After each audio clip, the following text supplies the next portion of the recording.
1. The Club. I dressed a bit more speedily than normal on that snowy, windy, bitter night, I admit. It was December 23rd, 1977, and I suspect that there were other members of the club who did the same. Taxis are notoriously hard to come by in New York on stormy nights, so I called for a radio cab. I did this at 5:30 for an 8 o'clock pickup. My wife raised an eyebrow but said nothing. I was under the canopy of the apartment building on East 58th Street, where Ellen and I had lived since 1946, by 7:45, and when the taxi was 5 minutes late, I found myself pacing up and down impatiently.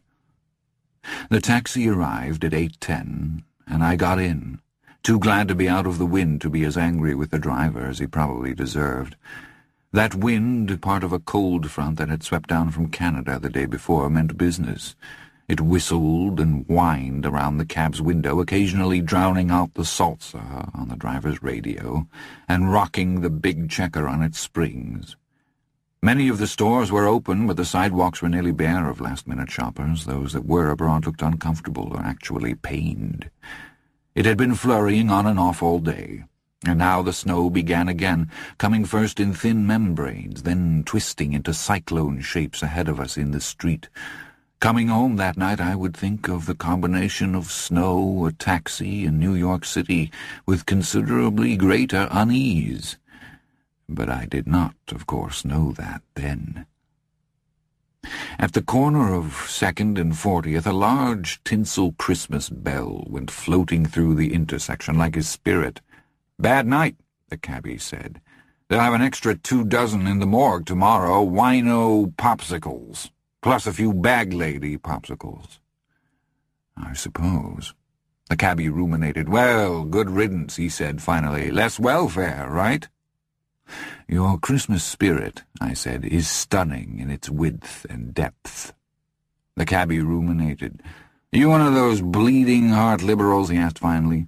I refused to answer on the grounds that my answer might tend to incriminate me, I said. The cabbie gave a "why do I always get the Weisenheimers" snort, but he shut up. He let me out at 2nd and 35th, and I walked halfway down the block to the club, bent over against the whistling wind, holding my hat on my head with one gloved hand. In almost no time at all, the life force seemed to have been driven deep into my body, a flickering blue flame about the size of the pilot light in a gas oven. At 73, a man feels the cold quicker and deeper. That man should be home, in front of a fireplace, or at least in front of an electric heater. At 73, hot blood isn't even really a memory. It's more of an academic report. The latest flurry was letting up, but snow as dry as sand still beat into my face. I was glad to see that the steps leading up to the door of 249B had been sanded. That was Stephen's work, of course. Stevens knew the base alchemy of old age well enough. Not lead into gold, but bones into glass. When I think about such things, I believe that God probably thinks a great deal like Groucho Marx. Then Stevens was there holding the door open, and a moment later I was inside. Down the mahogany-panelled hallway, through double doors standing 3/4 of the way open on their recessed tracks, into the library, come reading room, come bar. It was a dark room, in which occasional pools of light gleamed, reading lamps. A richer, more textured light glowed across the oak parquet floor, and I could hear the steady snap of birch logs in the huge fireplace. The heat radiated all the way across the room. Surely there is no welcome for a man or a woman that can equal a fire on the hearth. A paper rustled, dry, slightly impatient.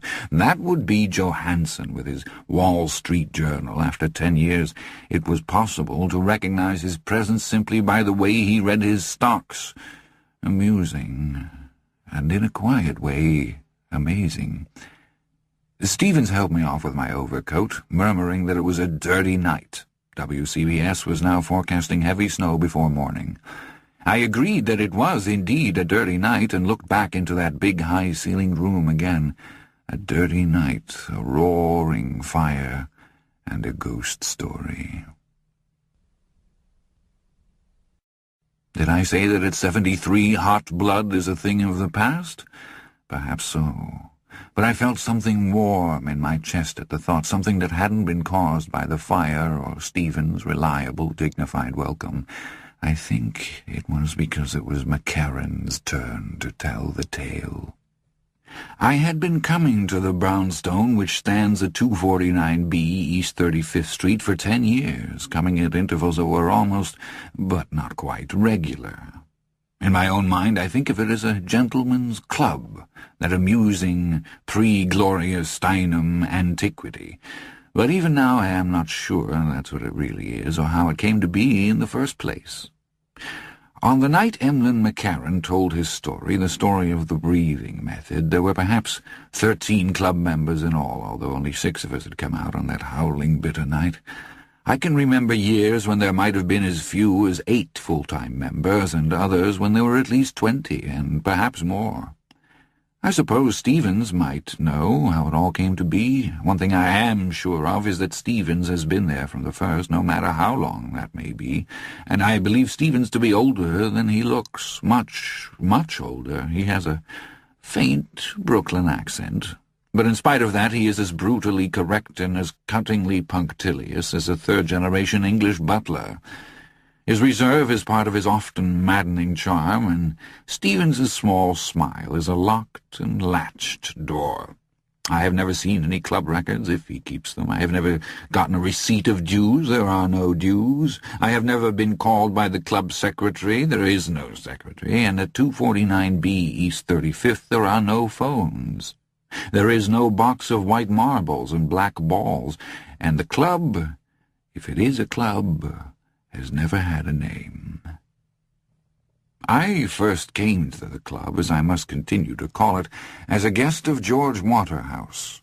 Waterhouse headed the law firm for which I had worked since 1951. My progress upward in the firm, one of New York's 3 biggest, had been steady but extremely slow. I was a slogger, a mule for work, something of a centre-puncher, but I had no real flair or genius. I had seen men who had begun at the same time I had, promoted in giant steps, while I only continued to pace, and I saw it with no real surprise.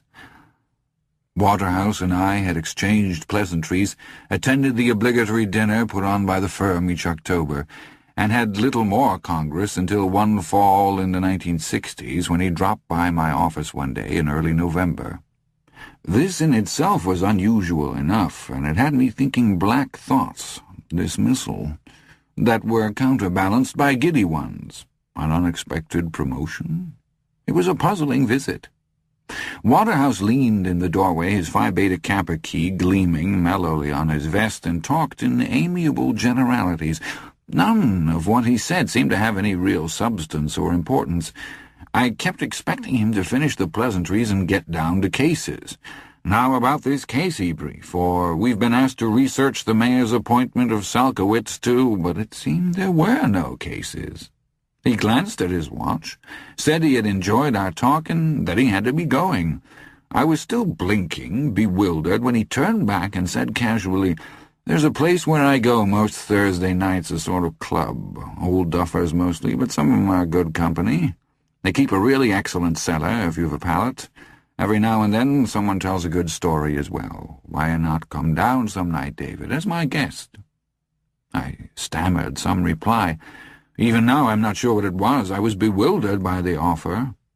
It had a spur-of-the-moment sound, but there was nothing spur-of-the-moment about his eyes. Blue Anglo-Saxon ice under the bushy white whorls of his eyebrows, and if I don't remember exactly how I replied, it was because I felt suddenly sure that this offer, vague and puzzling as it was, had been exactly the specific I had kept expecting him to get down to. Ellen's reaction that evening was one of amused exasperation. I had been with Waterhouse, Carden, Lawton, Fraser, and Effingham for something like 15 years, and it was clear enough that I could not expect to rise much above the mid-level position I now held. It was her idea that this was the firm's cost-efficient substitute for a gold watch. "Old men telling war stories and playing poker," she said. "A night of that, and you're supposed to be happy in the reading library until they pension you off, I suppose. Oh, I put 2 becks on ice for you," and she kissed me warmly. I suppose she had seen something on my face. God knows she's good at reading me after all the years we've spent together. Nothing happened over a course of weeks. When my mind turned to Waterhouse's odd offer, certainly odd, coming from a man with whom I met less than a dozen times a year and whom I only saw socially at perhaps 3 parties a year, including the company party in October, I suppose that I had been mistaken about the expression in his eyes, that he really had made the offer casually and had forgotten it, or regretted it. Ouch! And then he approached me one late afternoon, a man of nearly 70, who was still broad-shouldered and athletic-looking. I was shrugging on my topcoat with my briefcase between my feet. He said, "If you'd still like to have a drink at the club, why not come tonight?" "Well, Good." He slapped a slip of paper into my hand. "Here's the address." He was waiting for me at the foot of the steps that evening, and Stevens held the door for us. The wine was as excellent as Waterhouse had promised. He made no attempt whatsoever to introduce me around. I took that for snobbery, but later recanted the idea. But 2 or 3 of them introduced themselves to me. One of those who did so was Emlyn McCarran, even then in his late 60s. He held out his hand, and I clasped it briefly. His skin was dry, leathery, tough, almost turtle-like. He asked me if I played bridge. I said I did not. "God-damned good thing," he said. "That god-damned game has done more in this century to kill intelligent after-dinner conversation than anything else I can think of." And with that pronouncement he walked away into the murk of the library, where shelves of books went up apparently to infinity. I looked around for Waterhouse, but he had disappeared. Feeling a little uncomfortable and a lot out of place, I wandered over to the fireplace. It was, as I believe I have already mentioned, a huge thing. It seemed particularly huge in New York, where apartment dwellers such as myself have trouble imagining such a benevolence big enough to do anything more than pop corn or toast bread. The fireplace at 249B East 35th was big enough to broil an ox whole. There was no mantel. Instead, a brawny stone arch curved over it. This arch was broken in the center by a keystone which jutted out slightly. It was just on the level of my eyes, and although the light was dim, I could read the legend engraved on that stone with no trouble. "It is the tale, not he who tells it." "Here you go, David," Waterhouse said from my elbow, and I jumped. He hadn't deserted me after all, and only trudged off into some uncharted locale to bring back drinks. "Scotch and soda's yours, isn't it?"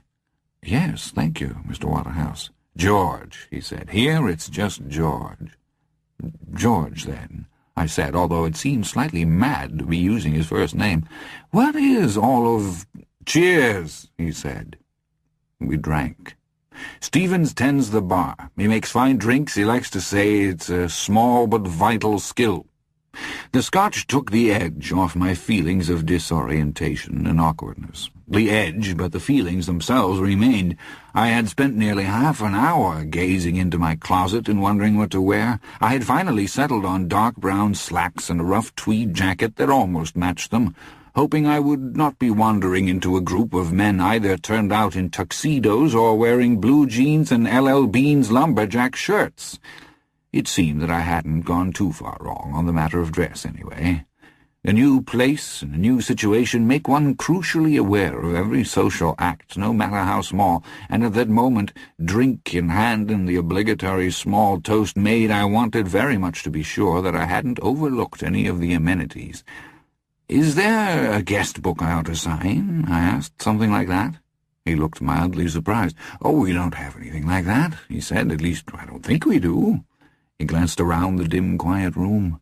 Johansson rattled his Wall Street Journal. I saw Stevens pass in a doorway at the far end of the room, ghostly in his white mess jacket.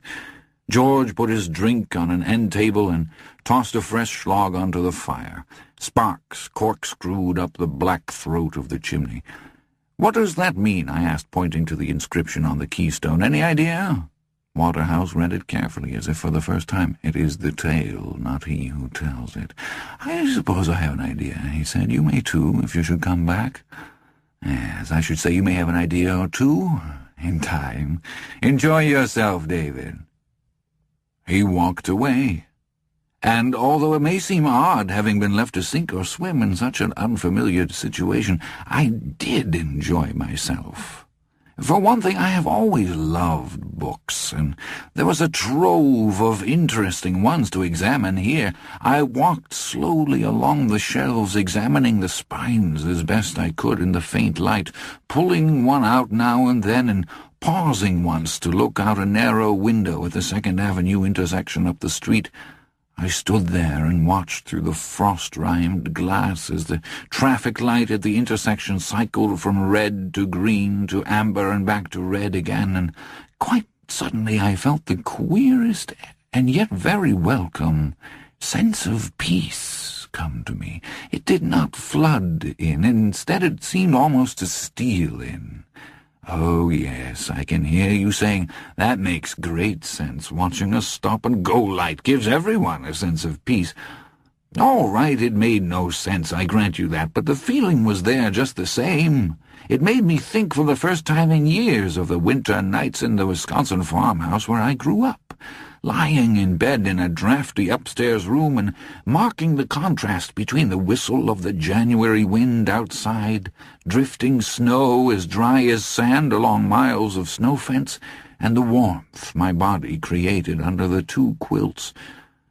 There were some law books, but they were pretty damn strange. 20 cases of dismemberment and their outcomes under British law is one title I remember. Pet Cases was another. I opened that one, and sure enough it was a scholarly legal tome dealing with the law's treatment, American law this time, of cases which bore in some important respect upon pets. Everything from house cats that had inherited great sums of money to an ocelot that had broken its chain and seriously injured a postman. There was a set of Dickens, a set of Defoe, a nearly endless set of Trollope, and there was also a set of novels, 11 of them, by a man named Edward Grey Seville. They were bound in handsome green leather, and the name of the firm gold-stamped on the spine was Stedham and Son. I had never heard of Seville or of his publishers. The copyright date of the first Seville, These Were Our Brothers, was 1911. The date of the last, The Breakers, was 1935. 2 shelves down from the set of Seville novels was a large folio volume which contained careful step-by-step plans for erector set enthusiasts. Next to it was another folio volume which featured famous scenes from famous movies. Each of these pictures filled 1 whole page, and opposite each, filling the facing pages, were free verse poems, either about the scenes with which they were paired or inspired by them. Not a very remarkable concept, but the poets who were represented were remarkable. Robert Frost, Marianne Moore, William Carlos Williams, Wallace Stevens, Louis Zukofsky, and Erica Jong, just to mention a few. Halfway through the book I found a poem by Algernon Williams set next to that famous photograph of Marilyn Monroe standing on the subway grating and trying to hold her skirt down. The poem was titled The Toll, and it began, "The shape of the skirt is, we would say, the shape of a bell. The legs are the clapper." And some such more. Not a terrible poem, but certainly not Williams's best or anywhere near the top drawer. I felt I could hold such an opinion because I had read a good deal of Algernon Williams over the years. I could not, however, recall this poem about Marilyn Monroe, which it is. The poem announces it, even when divorced from the picture. At the end, Williams writes, "My legs clap my name, Marilyn, ma belle." I have looked for it since then and haven't been able to find it, which means nothing, of course. Poems are not like novels or legal opinions. They are more like blown leaves, and any omnibus volume entitled The Complete So-and-so must certainly be a lie. Poems have a way of getting lost under sofas. It is one of their charms, and one of the reasons they endure. But at some point Stevens came by with a second scotch. By then I had settled into a chair of my own with a volume of Ezra Pound. It was as fine as the first. As I sipped it, I saw two of those present, George Gregson and Harry Stein. Harry was 6 years dead on the night Emlyn McCarran told us the story of the breathing method, leave the room by a peculiar door that could not have been more than 42 inches high. It was an Alice down the rabbit-hole door, if there ever was one. They left it open, and shortly after their odd exit from the library I heard the muted click of billiard balls. Stevens passed by and asked if I would like another scotch. I declined with real regret. He nodded. "Very good, sir." His face never changed, and yet I had an obscure feeling that I had somehow pleased him. Laughter startled me from my book some time later. Someone had thrown a packet of chemical powder into the fire and turned the flames momentarily party-colored. I thought of my boyhood again, but not in any wistful, sloppily romantic, nostalgic way. I feel a great need to emphasize that, God knows why. I thought of times when I had done just such a thing as a kid, but the memory was a strong one, pleasant, untinged with regret. I saw that most of the others had drawn chairs up around the hearth in a semicircle. Stevens had produced a heaping, smoking platter of marvelous hot sausages. Harry Stein returned through the down-the-rabbit-hole door, introducing himself hurriedly but pleasantly to me. Gregson remained in the billiard-room, practicing shots by the sound. After a moment's hesitation, I joined the others. A story was told, not a pleasant one. It was Norman Stett who told it, and while it is not my purpose to recount it here, perhaps you'll understand what I mean about its quality if I tell you that it was about a man who drowned in a telephone booth. When Stett, who is also dead now, finished, someone said, "You should have saved it for Christmas, Norman." There was laughter, which I, of course, did not understand, at least not then. Waterhouse himself spoke up then. And such a Waterhouse I never would have dreamed of in 1,000 years of dreaming. A graduate of Yale, Phi Beta Kappa, silver-haired, three-piece suited, head of a law firm so large it was more enterprise than company, this Waterhouse told a story that had to do with a teacher who had gotten stuck in a privy. The privy stood behind the one-room schoolhouse in which she had taught, and the day she got her caboose jammed into one of the privy's two holes also happened to be the day the privy was scheduled to be taken away as Anniston County's contribution to the Life as It Was in New England exhibition being held at the Prudential Center in Boston. The teacher hadn't made a sound during all the time it took to load the privy onto the back of a flatbed truck and to spike it down. She was struck dumb with embarrassment and horror, Waterhouse said. And when the privy door blew off into the passing lane on Route 128 in Somerville during rush hour— But draw a curtain over that, and over any other stories which might have followed it. They are not my stories tonight. At some point, Stevens produced a bottle of brandy that was more than just good, it was damned near exquisite. It was passed around, and Johansen raised a toast. The toast, one might almost say. The tale, not he who tells it. We drank to that. Not long after, men began slipping away. It wasn't late, not yet midnight anyway, but I've noticed that when your 50s give way to your 60s, late begins coming earlier and earlier. I saw Waterhouse slipping his arms into the overcoat Stevens was holding open for him, and decided that must be my cue. I thought it strange that Waterhouse would slip away without so much as a word to me, which certainly seemed to be what he was doing. If I had come back from shelving the pound book 40 seconds later, he would have been gone, but no stranger than most of the other things that had gone on that evening. I stepped out just behind him, and Waterhouse glanced around as if surprised to see me, and almost as if he had been startled out of a light doze. "Share a taxi?" he asked, as though we had just met by chance on this deserted, windy street. "Thank you," I said. I meant thanks for a great deal more than his offer to share a cab, and I believe that was unmistakable in my tone, but he nodded as if that were all I had meant. A taxi with its for-hire light lit was cruising slowly down the street. Fellows like George Waterhouse seemed to luck onto cabs even on those miserably cold or snowy New York nights when you would swear there isn't a cab to be had on the entire island of Manhattan, and he flagged it.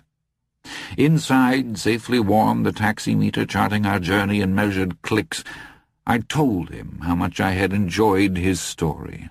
I couldn't remember laughing so hard or so spontaneously since I was 18, I told him, which was not flattery, but only the simple truth. Oh, how kind of you to say. His voice was chillingly polite. I subsided, feeling a dull flush on my cheeks.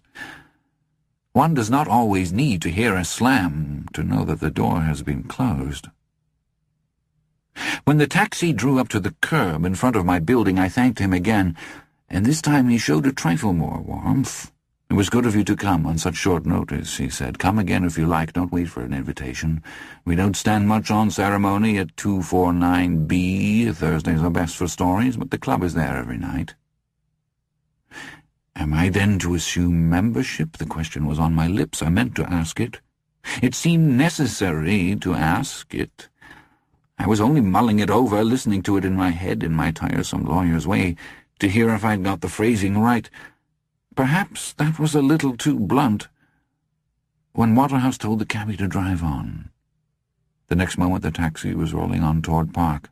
I stood there on the sidewalk for a moment, the hem of my topcoat whipping around my shins, thinking, he knew I was going to ask that question. He knew it, and he purposely had the driver go on before I could. Then I told myself that was utterly absurd, paranoid even, and it was. But it was also true.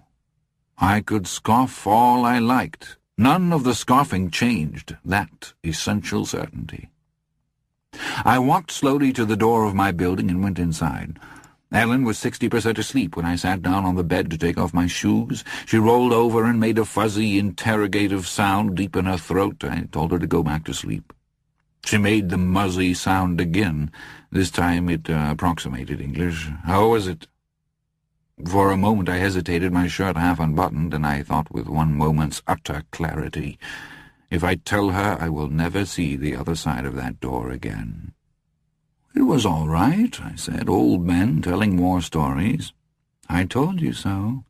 But it wasn't bad. I might go back again. It might do me some good with the firm." "The firm," she mocked lightly. "What an old buzzard you are, my love." "It takes one to know one," I said. But she had already fallen asleep again. I undressed, showered, toweled, put on my pajamas, and then, instead of going to bed as I should have done, it was edging past 1 by that time, I put on my robe and had another bottle of Beck's. I sat at the kitchen table, drinking it slowly, looking out the window and up the cold canyon of Madison Avenue, thinking. My head was a trifle buzzy from my evening's intake of alcohol. For me, an unexpectedly large intake. But the feeling was not at all unpleasant, and I had no sense of an impending hangover. The thought which had come to me when Ellen asked me about my evening was as ridiculous as the one I'd entertained about George Waterhouse as the cab drew away from me. What in God's name could be wrong with telling my wife about a perfectly harmless evening at my boss's stuffy men's club? And even if something were wrong with telling her, who would know that I had? Oh, it was every bit as ridiculous and paranoid as those earlier musings. And, my heart told me, every bit as true. I met George Waterhouse the next day in the hallway between accounts and the reading library. Met him, passed him would be more accurate. He nodded my way and went on without speaking, as he had done for years.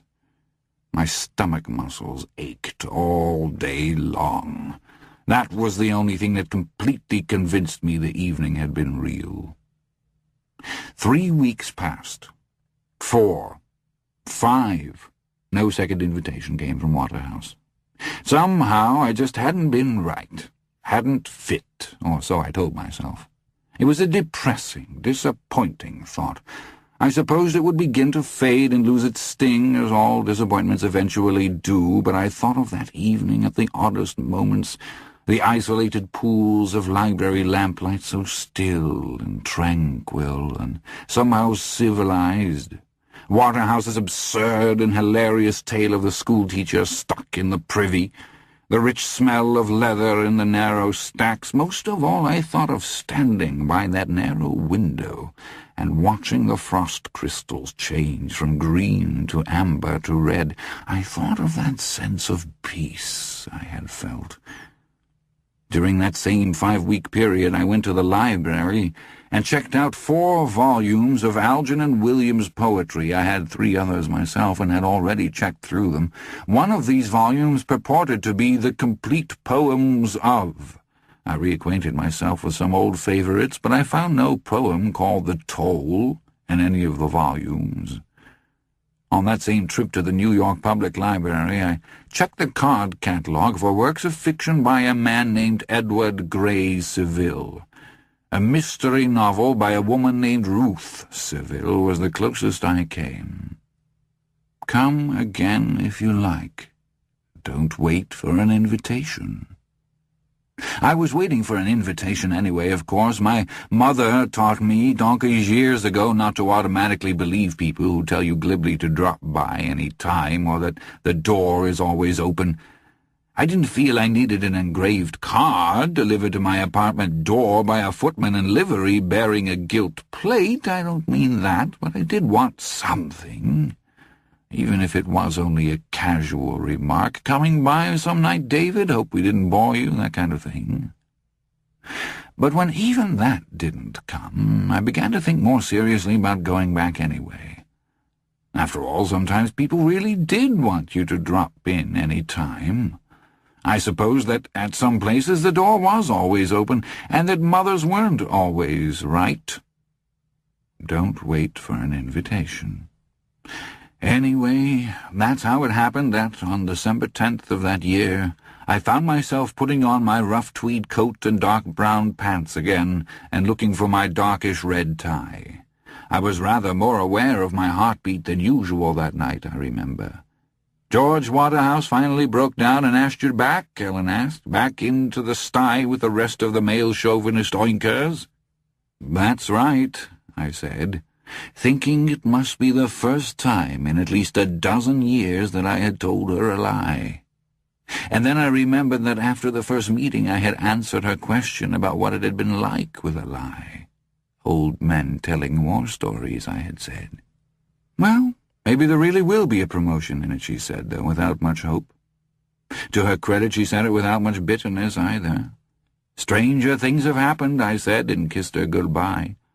"Oink, oink," she said as I went out the door. The taxi ride that night seemed very long. It was cold, still, and starry. The cab was a checker, and I felt somehow very small in it, like a child seeing the city for the first time. It was excitement I was feeling as the cab pulled up in front of the brownstone, something as simple and yet complete as that. But such simple excitement seems to be one of life's qualities that slip away almost unnoticed, and its rediscovery as one grows older is always something of a surprise, like finding a black hair or two in one's comb years after one has last found such a thing. I paid the driver, got out, and walked toward the 4 steps leading to the door. As I mounted them, my excitement curdled into plain apprehension, a feeling the old are much more familiar with. What exactly was I doing here? The door was of thick panelled oak, and to my eye it looked as stout as the door of a castle keep. There was no doorbell that I could see, no knocker, no closed-circuit TV camera mounted unobtrusively in the shadow of a deep eave, and, of course, no Waterhouse waiting to take me in. I stopped at the foot of the steps and looked around. East 35th Street suddenly seemed darker, colder, more threatening. The brownstones all looked somehow secret, as if hiding mysteries best not investigated. Their windows looked like eyes. Somewhere behind one of those windows there may be a man or woman contemplating murder, I thought. A shudder worked up my spine, contemplating it or doing it. Then suddenly the door was open and Stevens was there. I felt an intense surge of relief. I am not an overly imaginative man, I think, at least not under ordinary circumstances, but this last thought had had all the eerie clarity of prophecy. I might have babbled aloud if I hadn't glanced at Stevens' eyes first. His eyes did not know me. His eyes did not know me at all. Then there was another instance of that eerie, prophetic clarity. I saw the rest of my evening, in perfect detail. 3 hours in a quiet bar, 3 scotches, perhaps 4, to dull the embarrassment of having been fool enough to go where I wasn't wanted. The humiliation my mother's advice had been intended to avoid, that which comes with knowing one has overstepped. I saw myself going home a little tipsy, but not in a good way. I saw myself merely sitting through the cab ride rather than experiencing it through that childlike lens of excitement and anticipation. I heard myself saying to Ellen, "It wears thin after a while." Waterhouse told the same story about winning a consignment of T-bone steaks for the 3rd Battalion in a poker game. And they play hearts for $1 a point. Can you believe it? Go back? I suppose I might, but I doubt it. And that would be the end of it, except, I suppose, for my own humiliation. I saw all of this in the nothing of Stevens's eyes. Then the eyes warmed. He smiled slightly and said, "Mr. Adley, come in. I'll take your coat." I mounted the steps, and Stevens closed the door firmly behind me. How different a door can feel when you are on the warm side of it. He took my coat and was gone with it. I stood in the hall for a moment looking at my own reflection in the pier glass, a man of 63 whose face was rapidly becoming too gaunt to look middle-aged, and yet the reflection pleased me. I slipped into the library. Johansen was there reading his Wall Street Journal. In another island of light, Emlyn McCarran sat over a chessboard opposite Peter Andrews. McCarran was, and is, a cadaverous man, possessed of a narrow, blade-like nose. Andrews was huge, slope-shouldered, and choleric. A vast, ginger-coloured beard sprayed over his vest. Face to face over the inlaid board with its carved pieces of ivory and ebony, they looked like Indian totems, eagle and bear. Waterhouse was there, frowning over that day's Times. He glanced up, nodded at me without surprise, and disappeared into the paper again. Stevens brought me a Scotch, unasked. I took it into the stacks and found that puzzling, enticing set of green volumes again. I began reading the works of Edward Grey Seville that night. I started at the beginning with "These Were Our Brothers." Since then I have read them all, and believe them to be 11 of the finest novels of our century. Near the end of the evening there was a story, just one, and Stevens brought brandy around. When the tale was told, people began to rise, preparing to leave. Stevens spoke from the double doorway which communicated with the hallway. His voice was low and pleasant, but carrying. "Who will bring us a tale for Christmas, then?" People stopped what they were doing and glanced around. There was some low, good-natured talk and a burst of laughter. Stevens, smiling but serious, clapped his hands together twice, like a grammar school teacher calling an unruly class to order. "Come, gentlemen, who will bring the tale?" Peter Andrews, he of the sloped shoulders and gingery beard, cleared his throat. "I have something I've been thinking about. I don't know if it's quite right. That is, if it's—" "That will be fine," Stevens interrupted, and there was more laughter. Andrews had his back slapped good-naturedly. Cold draughts swirled up the hallway as men slipped out. Then Stevens was there, as if by benign magic, holding my coat for me. "Good evening, Mr. Adley. Always a pleasure." you really meet on Christmas night?" I asked, buttoning my coat. I was a little disappointed that I was going to miss Andrew's story, but we had made firm plans to drive to Schenectady and keep the holiday with Ellen's sister. Stevens managed to look both shocked and amused at the same time. "In no case," he said. "Christmas is a night a man should spend with his family. That night, if no other. Don't you agree, sir?" "I certainly do. We always meet on the Thursday before Christmas. In fact, that is the one night of the year when we almost always have a large turnout." He hadn't used the word members, I noticed, just happenstance or neat avoidance. "Many tales have been spun out in the main room, Mr. Hadley, tales of every sort, from the comic to the tragic, to the ironic, to the sentimental, but on the Thursday before Christmas it's always a tale of the uncanny. It's always been that way, at least as far back as I can remember." That at least explained the comment I had heard on my first visit, the one to the effect that Norman Stetch should have saved his story for Christmas. Other questions hovered on my lips, but I saw a reflected caution in Stephen's eyes. It was not a warning that he would not answer my questions, it was rather a warning that I should not even ask them. "Was there something else, Mr. Hadley?" We were alone in the hall now. All the others had left, and suddenly the hallway seemed darker, Stevens's long face paler, his lips redder. A nut exploded in the fireplace, and a red glow washed momentarily across the polished parquet floor. I thought I heard from somewhere in those as-yet unexplored rooms beyond a kind of slithery bump. I did not like the sound, not at all. "No," I said in a voice that was not quite steady. "I think not." "Good night, then," Stephen said, and I crossed the threshold. I heard the heavy door close behind me. I heard the lock turn, and then I was walking toward the lights of 3rd Avenue, not looking back over my shoulder, somehow afraid to look back, as if I might see some frightful fiend matching me stride for stride, or glimpse some secret better kept than known. I reached the corner, saw an empty cab, and flagged it. "More war stories?" Ellen asked me that night. She was in bed with Philip Marlowe, the only lover she has ever taken. "There was a war story or two," I said, hanging up my overcoat. "Mostly I sat and read a book." "When you weren't oinking."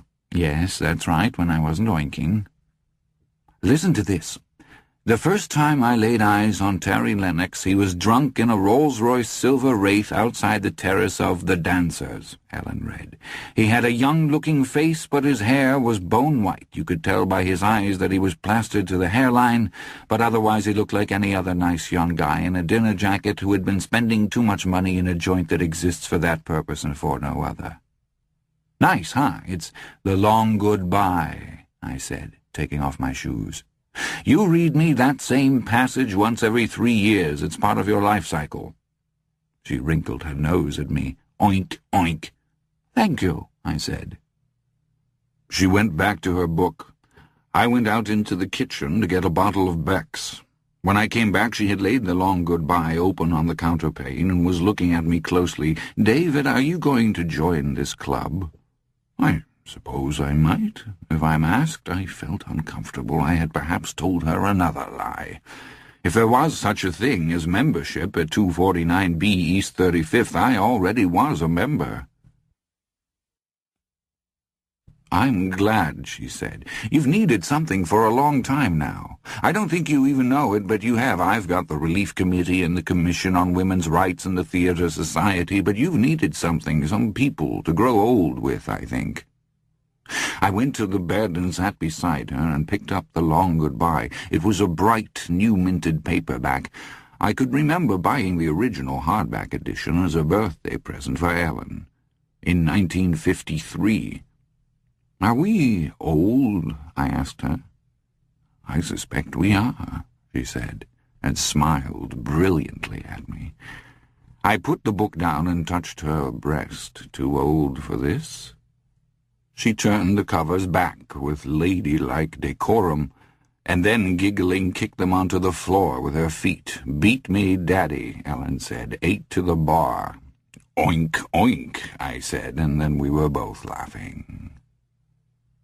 The Thursday before Christmas came. That evening was much the same as the others, with two notable exceptions. There were more people there, perhaps as many as 18, and there was a sharp, indefinable sense of excitement in the air. Johansen took only a cursory glance at his journal, and then joined McCarran, Hugh Beagleman, and myself. We sat near the windows, talking of this and that, then finally fell into a passionate and often hilarious discussion of pre-war automobiles. There was, now that I think of it, a third difference as well. Stevens had concocted a delicious eggnog punch. It was smooth, but it was also hot, with rum and spices. It was served from an incredible Waterford bowl that looked like an ice sculpture, and the animated hum of the conversation grew ever higher as the level of the punch grew lower. I looked over in the corner by the tiny door leading to the billiard room and was astounded to see Waterhouse and Norman Stett flipping baseball cards into what looked like a genuine beaver top hat. They were laughing uproariously.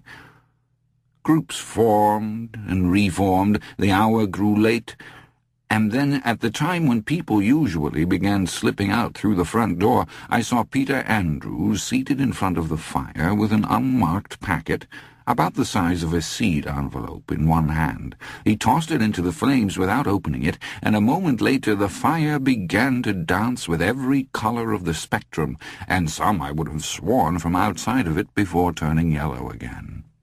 Chairs were dragged around. Over Andrew's shoulder I could see the keystone with its etched homily. "It is the tale, not he who tells it."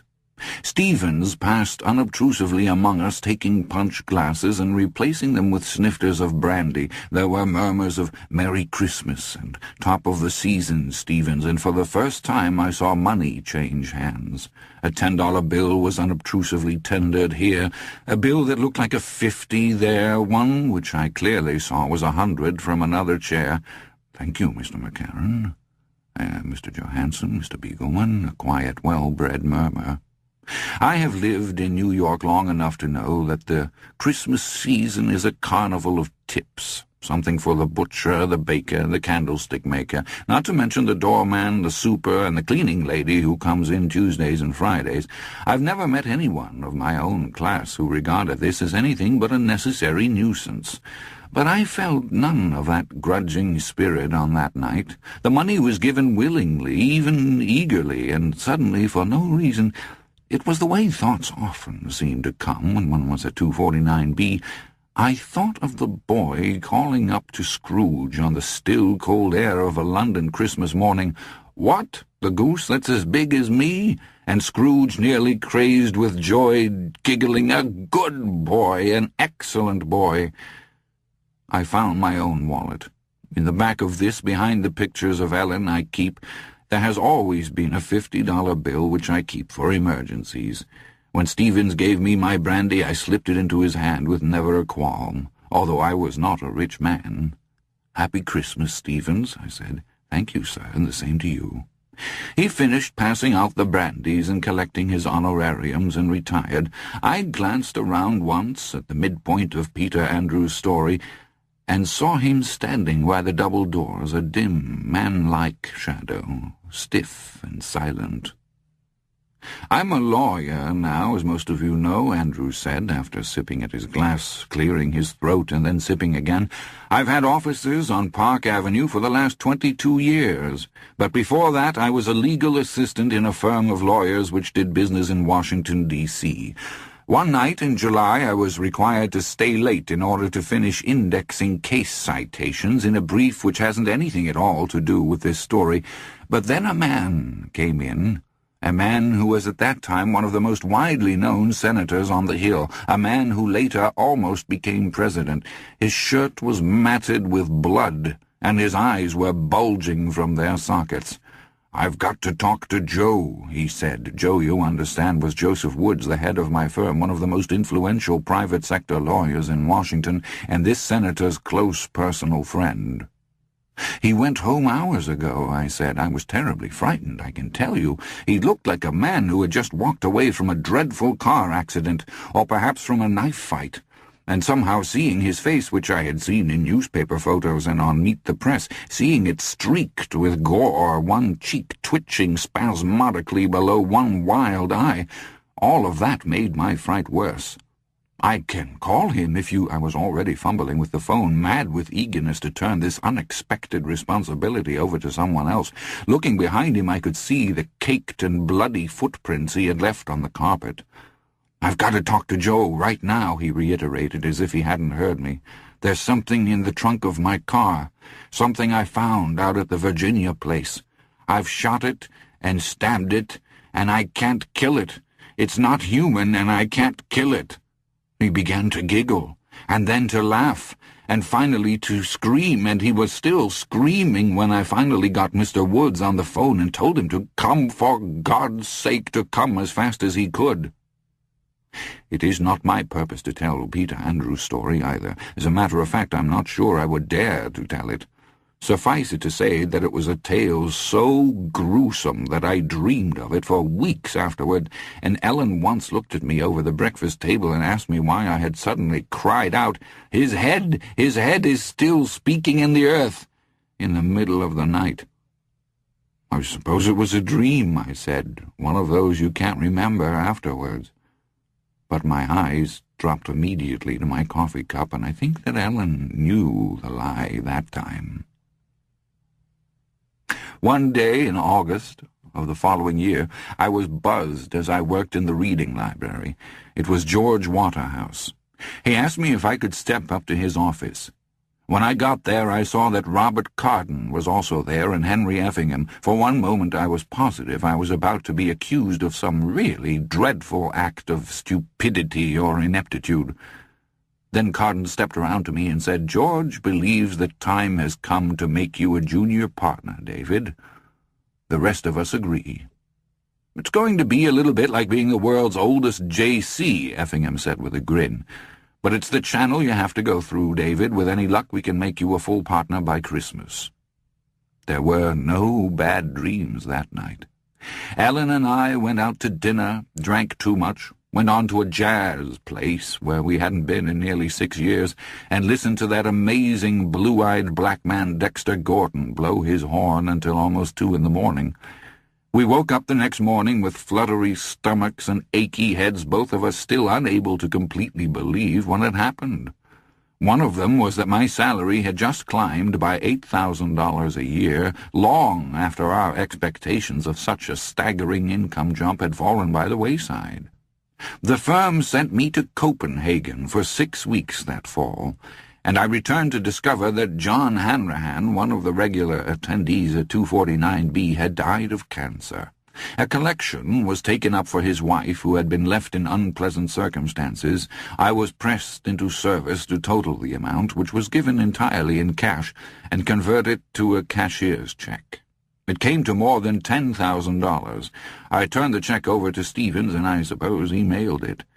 It just so happened that Arlene Hanrahan was a member of Ellen's Theatre Society, and Ellen told me sometime later that Arlene had received an anonymous check for $10,400. Written on the check stub was the brief and unilluminating message, "Friends of your late husband, John." "Isn't that the most amazing thing you ever heard in your life?" Ellen asked me. "No," I said, "but it's right up there in the top 10. Are there any more strawberries, Ellen?" The years went by. I discovered a warren of rooms upstairs at 249B. A writing room, a bedroom where guests sometimes stayed overnight, although after that slithery bump I had heard, or imagined I had heard, I believe I personally would rather have registered at a good hotel. A small but well-equipped gymnasium and a sauna bath. There was also a long, narrow room which ran the length of the building and contained 2 bowling alleys. In those same years I reread the novels of Edward Grey Seville, and discovered an absolutely stunning poet, the equal of Ezra Pound and Wallace Stevens, perhaps, named Norbert Rosen. According to the back flap on one of the 3 volumes of his work in the stacks, he had been born in 1924 and killed at Anzio. All 3 volumes of his work had been published by Stedham and Son, New York and Boston. I remember going back to the New York Public Library on a bright spring afternoon during one of those years, of which year I am no longer sure, and requesting 20 years' worth of Literary Marketplace.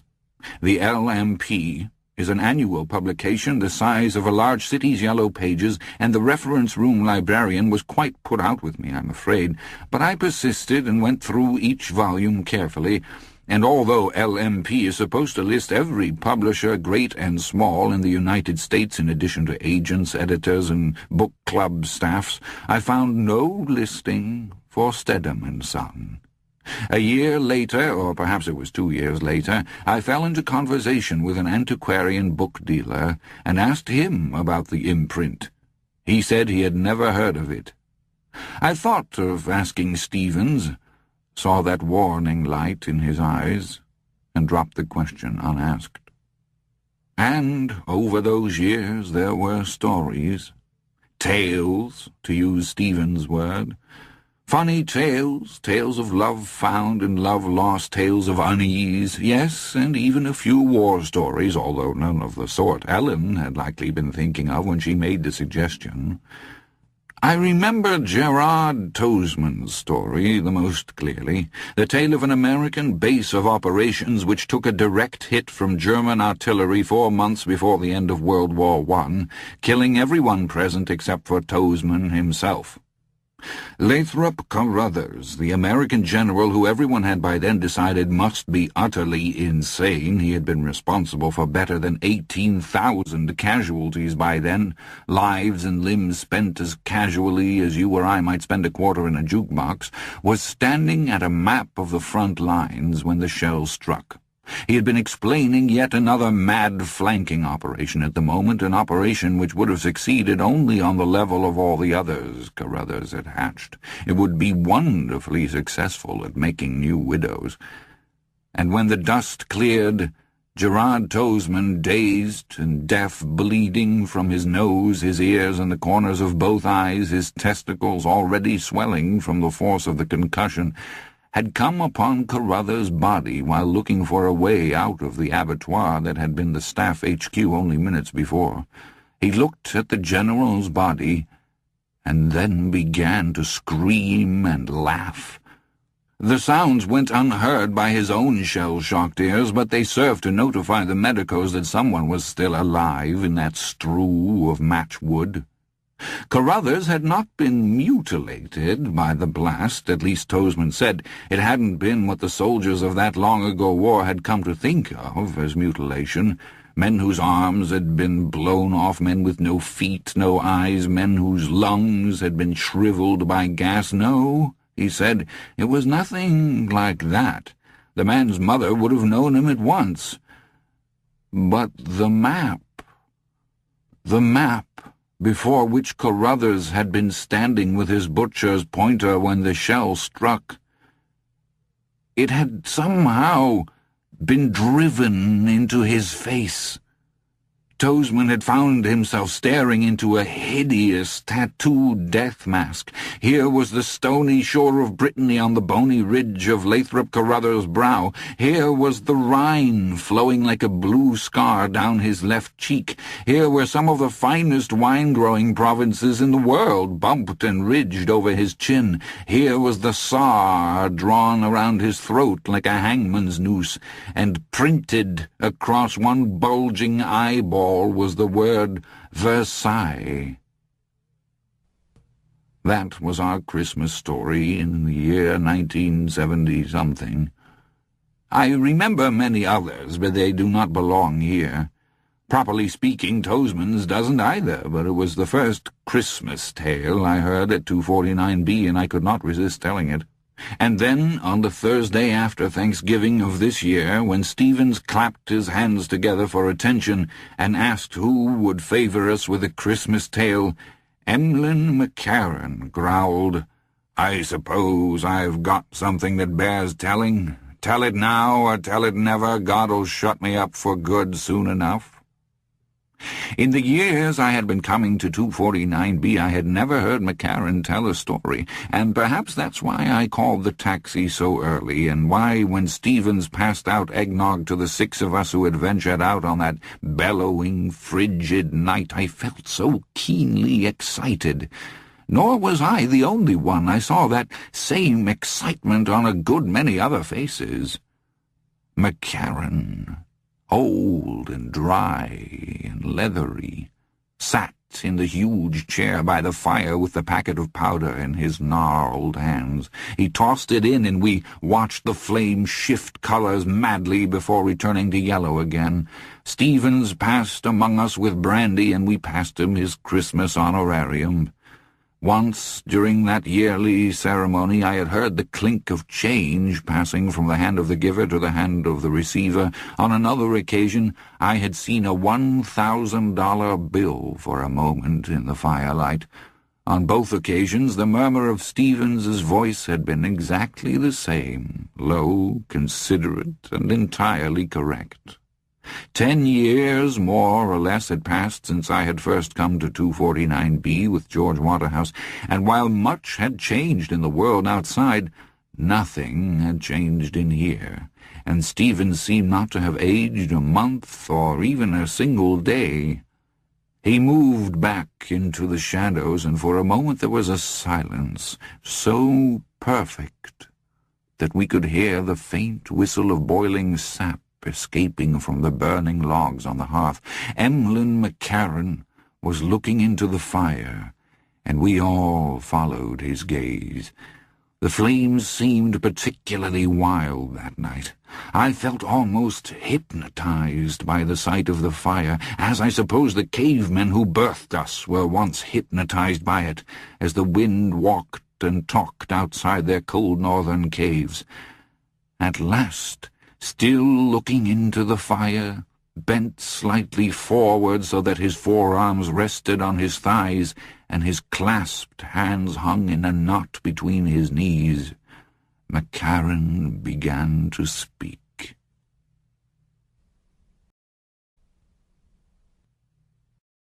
"2. The breathing method. I am nearly 80 now, which means that I was born with the century. All my life I have been associated with a building which stands almost directly across from Madison Square Garden. This building, which looks like a great grey prison, something out of A Tale of Two Cities, is actually a hospital, as most of you know. It is Harriet White Memorial Hospital. The Harriet White after whom it was named was my father's first wife, and she got her practical experience in nursing when there were still actual sheep grazing on Sheep Meadow in Central Park. A statue of the lady herself stands on a pedestal in the courtyard before the building, and if any of you have seen it, you may have wondered how a woman with such a stern and uncompromising face could have found such a gentle occupation. The motto chiseled into the statue's base once you get rid of the Latin folderol is even less comforting. There is no comfort without pain. Thus we define salvation through suffering. Cato, if you please, or if you don't please. I was born inside that grey stone building on March 20th, 1900. I returned there as an intern in the year 1926.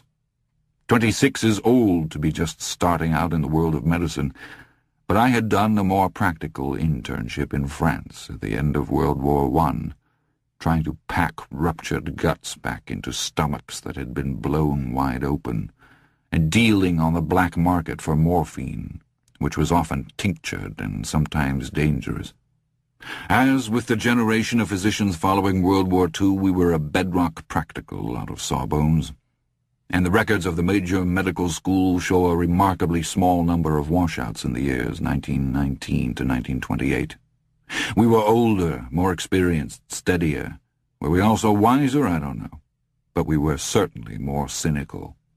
There was none of this nonsense you read about in the popular medical novels, stuff about fainting or vomiting at one's first autopsy, not after Belleau Wood, where mama rats sometimes raised whole litters of ratlings in the gas-exploded intestines of the soldiers left to rot in no man's land.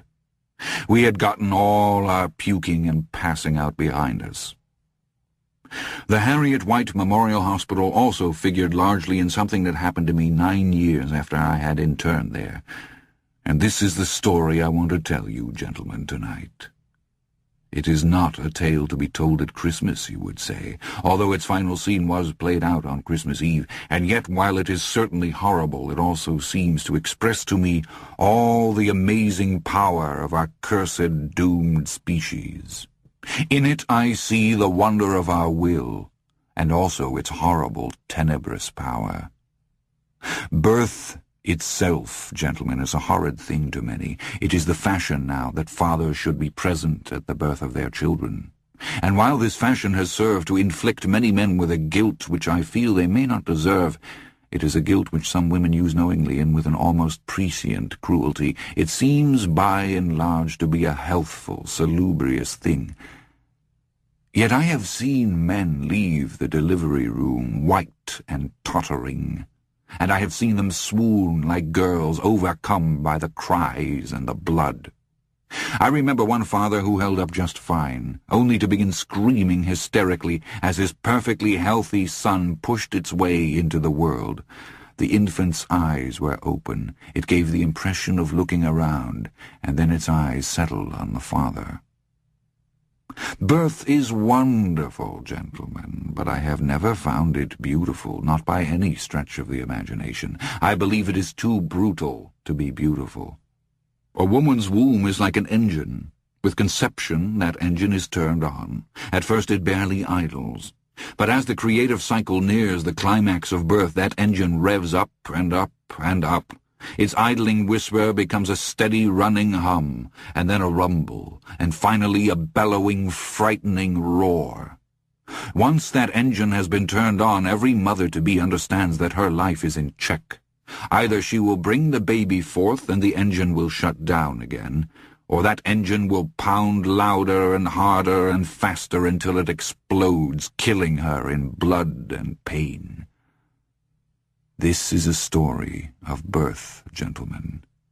On the eve of that birth we have celebrated for almost 2,000 years. I began practicing medicine in 1929, a bad year to begin anything. My grandfather was able to lend me a small sum of money, so I was luckier than many of my colleagues. But I still had to survive over the next 4 years, mostly on my wits. By 1935, things had improved a bit. I had developed a bedrock of steady patients and was getting quite a few outpatient referrals from White Memorial. In April of that year, I saw a new patient, a young woman, whom I will call Sandra Stansfield. That name is close enough to what her name really was. This was a young woman, white, who stated her age to be 28. After examining her, I guessed her true age to be between 3 and 5 years younger than that. She was blonde, slender, and tall for that time, about 5 feet 8 inches.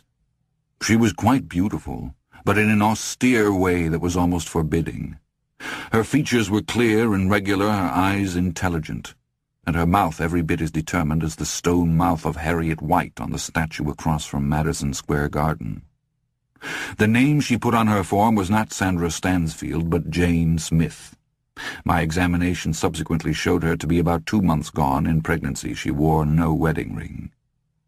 After the preliminary exam, but before the results of the pregnancy test were in, my nurse, Ella Davidson, said, "That girl yesterday, Jane Smith, if that isn't an assumed name, I never heard one."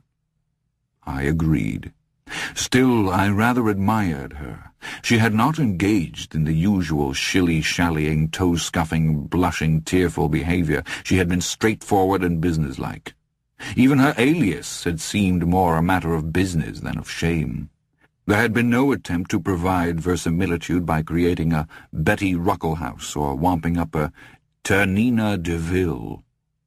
You require a name for the form, she seemed to be saying, because that is the law, so here is a name. But rather than trusting to the professional ethics of a man I don't know, I'll trust in myself, if you don't mind. Ella sniffed and passed a few remarks, modern girls and bold as brass. But she was a good woman, and I don't think she said those things except for the sake of form. She knew as well as I did that whatever my new patient might be, she was no little trollop with hard eyes and round heels.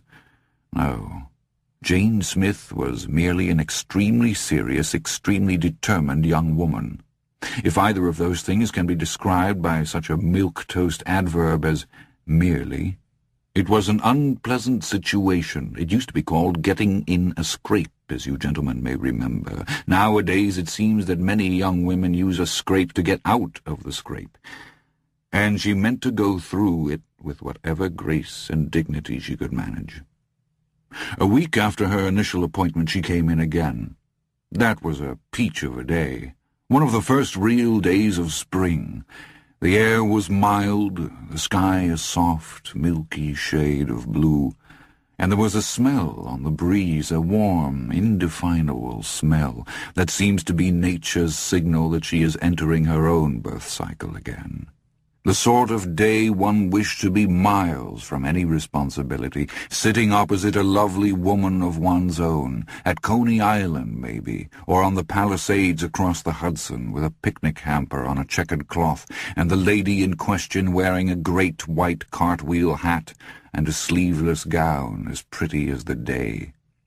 Jane Smith's dress had sleeves, but it was still almost as pretty as the day. A smart white linen with brown edging. She wore brown pumps, white gloves, and a cloche hat that was slightly out of fashion. It was the first sign I saw that she was a far-from-rich woman. "You're pregnant," I said. "I don't believe you doubted it much, did you?" If there are to be tears, I thought, they will come now. "No," she said with perfect composure. There was no more a sign of tears in her eyes than there were rain clouds on the horizon that day. "I'm very regular, as a rule." There was a pause between us. "When may I expect to deliver?" she asked then, with an almost soundless sigh. It was the sound a man or woman might make before bending over to pick up a heavy load. "It will be a Christmas baby," I said. "December 10th is the date I'll give you, but it could be 2 weeks on either side of that." "All right." She hesitated briefly, then plunged ahead. "Will you attend me, even though I'm not married?" "Yes," I said, "on one condition." She frowned, and in that moment her face was more like the face of Harriet White than ever. One would not think that the frown of a woman perhaps only 23 could be particularly formidable, but this one was.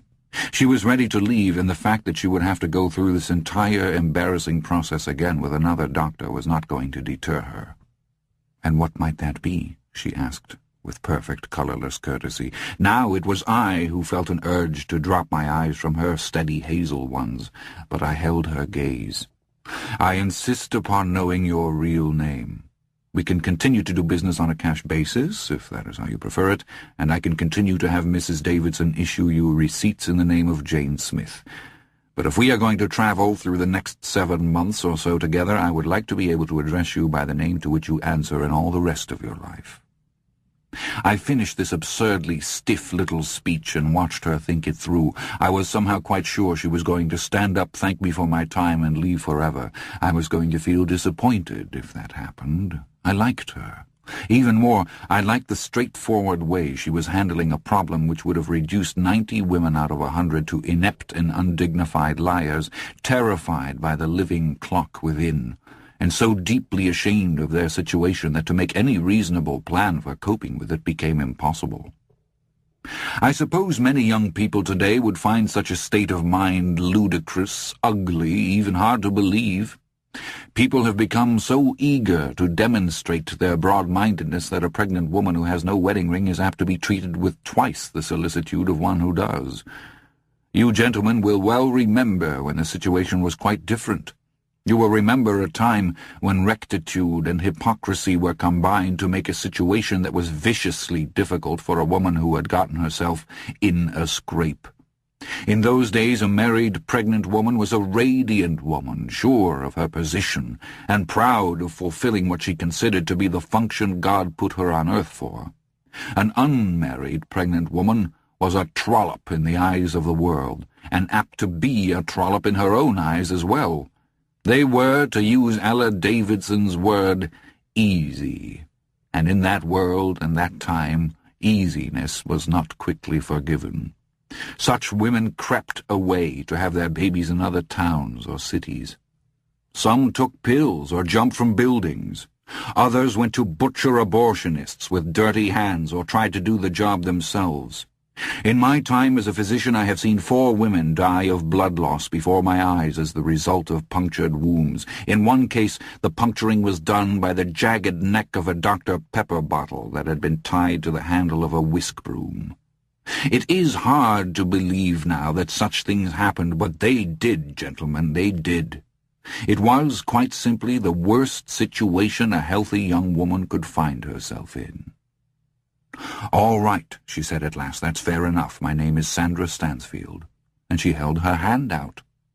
Rather amazed, I took it and shook it. I'm rather glad Ella Davidson didn't see me do that. She would have made no comment, but the coffee would have been bitter for the next week. She smiled, at my own expression of bemusement, I imagine, and looked at me frankly. "I hope we can be friends, Dr. McCarran. I need a friend just now. I'm quite frightened." "I can understand that, and I'll try to be your friend if I can, Miss Stansfield. Is there anything I can do for you now?" She opened her handbag and took out a dime-store pad and a pen. She opened the pad, poised the pen, and looked up at me. For one horrified instant I believed she was going to ask me for the name and address of an abortionist. Then she said, "I'd like to know the best things to eat. For the baby, I mean." I laughed out loud. She looked at me with some amazement. "Forgive me, it's just that you seem so businesslike." "I suppose," she said, "this baby is a part of my business now, isn't it, Dr. McCarran?" "Yes, of course it is. And I have a folder which I give to all my pregnant patients. It deals with diet and weight and drinking and smoking and lots of other things. Please don't laugh when you look at it. You'll hurt my feelings if you do, because I wrote it myself." And so I had, although it was really more of a pamphlet than a folder, and in time became my book, A Practical Guide to Pregnancy and Delivery. I was quite interested in obstetrics and gynecology in those days, still am, although it was not a thing to specialize in back then unless you had plenty of uptown connections. Even if you did, it might take 10 or 15 years to establish a strong practice. Having hung out my shingle at a rather too ripe age as a result of the war, I didn't feel I had the time to spare. I contented myself with the knowledge that I would see a great many happy, expectant mothers and deliver a great many babies in the course of my general practice. And so I did. At last count, I had delivered well over 2,000 babies, enough to fill 50 classrooms. I kept up with the literature on having babies more smartly than I did on that applying to any other area of general practice. And because my opinions were strong, enthusiastic ones, I wrote my own pamphlet rather than just passing along the stale chestnuts so often foisted on young mothers then. I won't run through the whole catalogue of these chestnuts, we'd be here all night, but I'll mention a couple.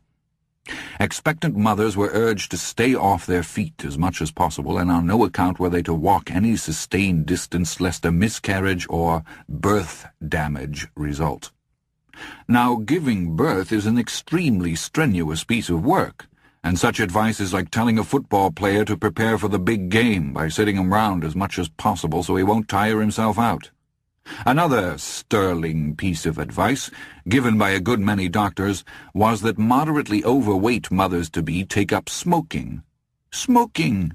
The rationale was perfectly expressed by an advertising slogan of the day, "Have a lucky instead of a sweet." People who have the idea that when we entered the 20th century we also entered an age of medical light and reason have no idea of how utterly crazy medicine could sometimes be. Perhaps it's just as well their hair would turn white. I gave Miss Stansfield my folder, and she looked through it with complete attention for perhaps 5 minutes. I asked her permission to smoke my pipe, and she gave it absently without looking up. When she did look up at last, there was a small smile on her lips. "Are you a radical, Dr. McCarran?" she asked. "Why do you say that?" Because I advised that the expectant mother should walk her round of errands instead of riding in a smoky, jolting subway car? Prenatal vitamins, whatever they are, swimming recommended, and breathing exercises. What breathing exercises? That comes later on.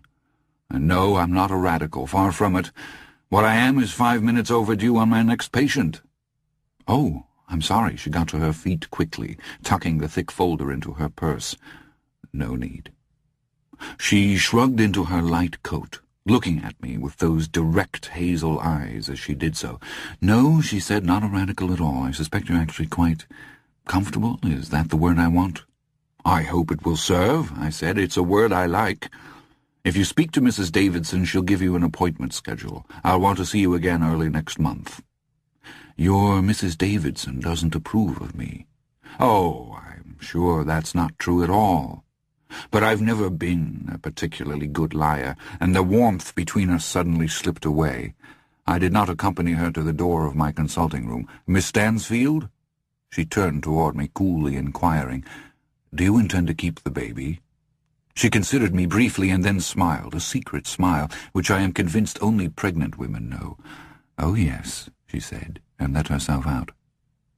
By the end of that day I had treated identical twins for identical cases of poison ivy, lanced a boil, removed a hook of metal from a sheet welder's eye, and referred one of my oldest patients to White Memorial for what was surely cancer. I had forgotten all about Sandra Stansfield by then. Ella Davidson recalled her to my mind by saying, Perhaps she's not a chippy after all. I looked up from my last patient's folder.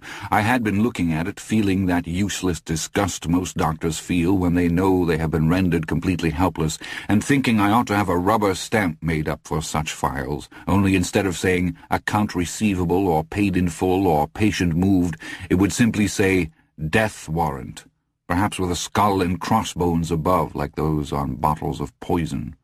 Pardon me? You're Miss Jane Smith.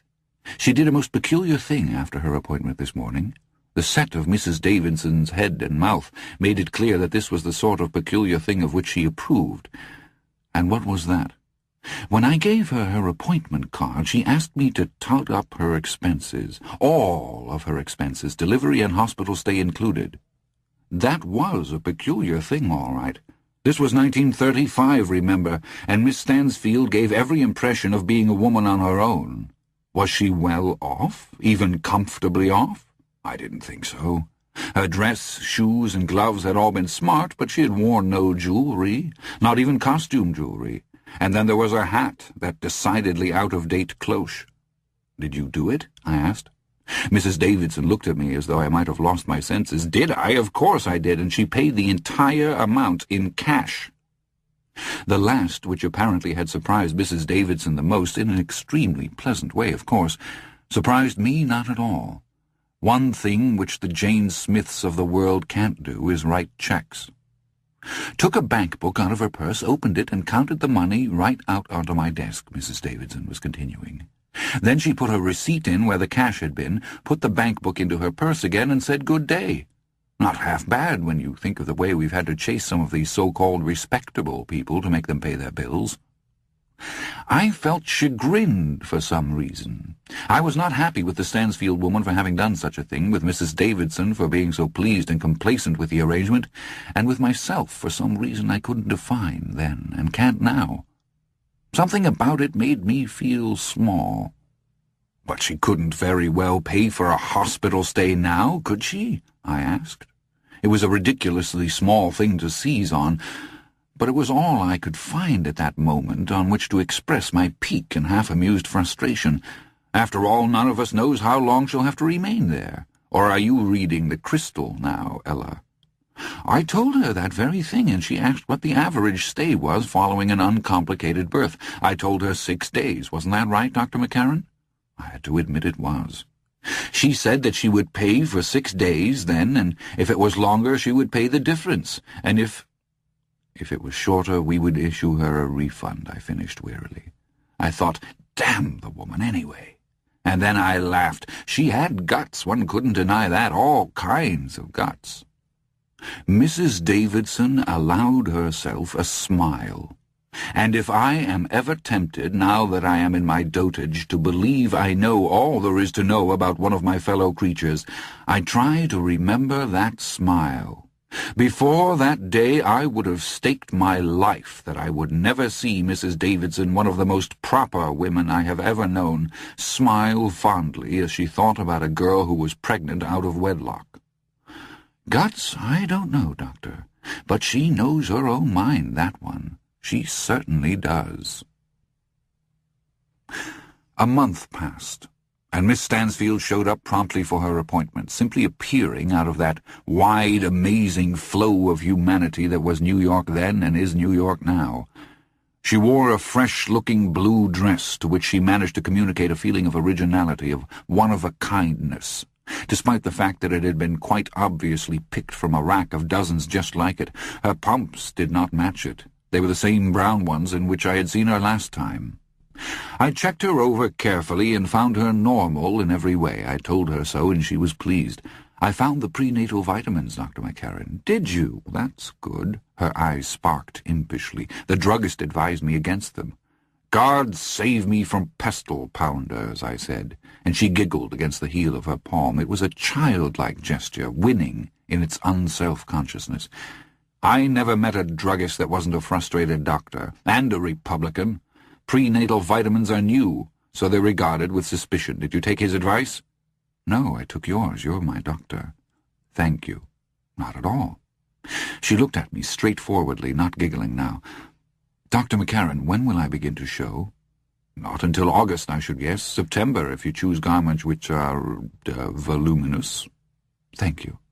She picked up her purse, but did not rise immediately to go. I thought that she wanted to talk and didn't know where or how to begin. You're a working woman, I take it. She nodded. Yes, I work. Might I ask where? If you'd rather I didn't. She laughed. A brittle, humorless laugh, as different from a giggle as day is from dark. In a department store. Where else does an unmarried woman work in the city? I sell perfume to fat ladies who rinse their hair and then have it done up in tiny finger waves. How long will you continue? Until my delicate condition is noticed.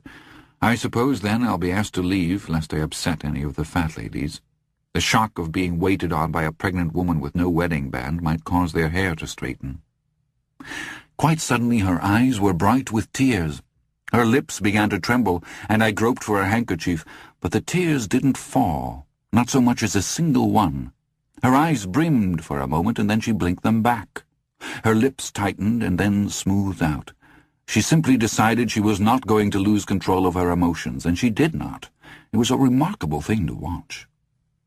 I'm sorry, she said. You've been very kind to me. I won't repay your kindness with what would be a very common story. She rose to go, and I rose with her. I'm not a bad listener, I said, and I have some time. My next patient cancelled. No, she said. Thank you, but no. All right, I said, but there is something else. Yes? It's not my policy to make my patients, any of my patients, pay for services in advance of those services being rendered. I hope if you feel you'd like to, or have to, I fumbled my way into silence. I've been in New York 4 years, Dr. McCarran, and I'm thrifty by nature. After August or September, I'll have to live on what's in my savings account until I can go back to work again. It's not a great amount, and sometimes, during the nights mostly, I become frightened. She looked at me steadily with those wonderful hazel eyes.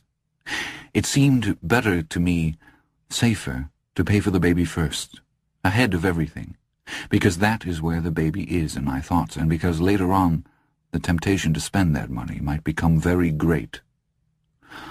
All right, I said, but please remember that I see it as having been paid before accounts. If you need it, say so. And bring out the dragon in Mrs. Davidson again? The impish light was back in her eyes. I don't think so. And now, Doctor, you intend to work as long as possible. Absolutely as long as possible. Yes, I have to. Why? I think I'm going to frighten you a little before you go, I said. Her eyes widened slightly. Don't do that, she said. I'm frightened enough already. Which is exactly why I'm going to do it. Sit down again, Miss Stansfield. And when she only stood there, I added, Please." She sat, reluctantly. "You are in a unique and unenviable position," I told her, sitting on the corner of my desk. "You are dealing with the situation with remarkable grace." She began to speak, and I held up my hand to silence her. "That's good. I salute you for it. But I would hate to see you hurt your baby in any way out of concern for your own financial security.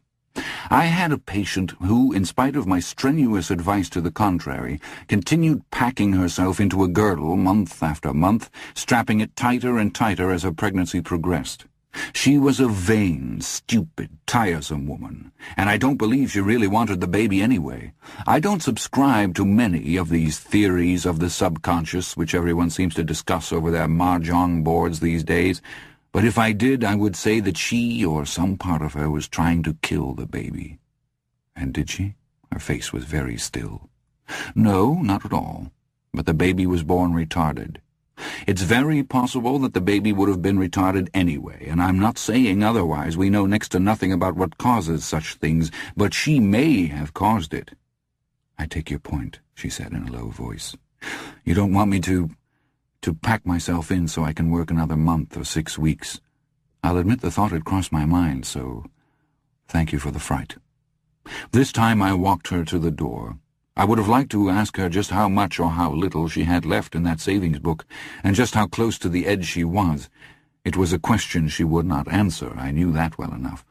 So I merely bade her goodbye and made a joke about her vitamins. She left. I found myself thinking about her at odd moments over the next month, and... Joe Hansen interrupted McCarran's story at this point.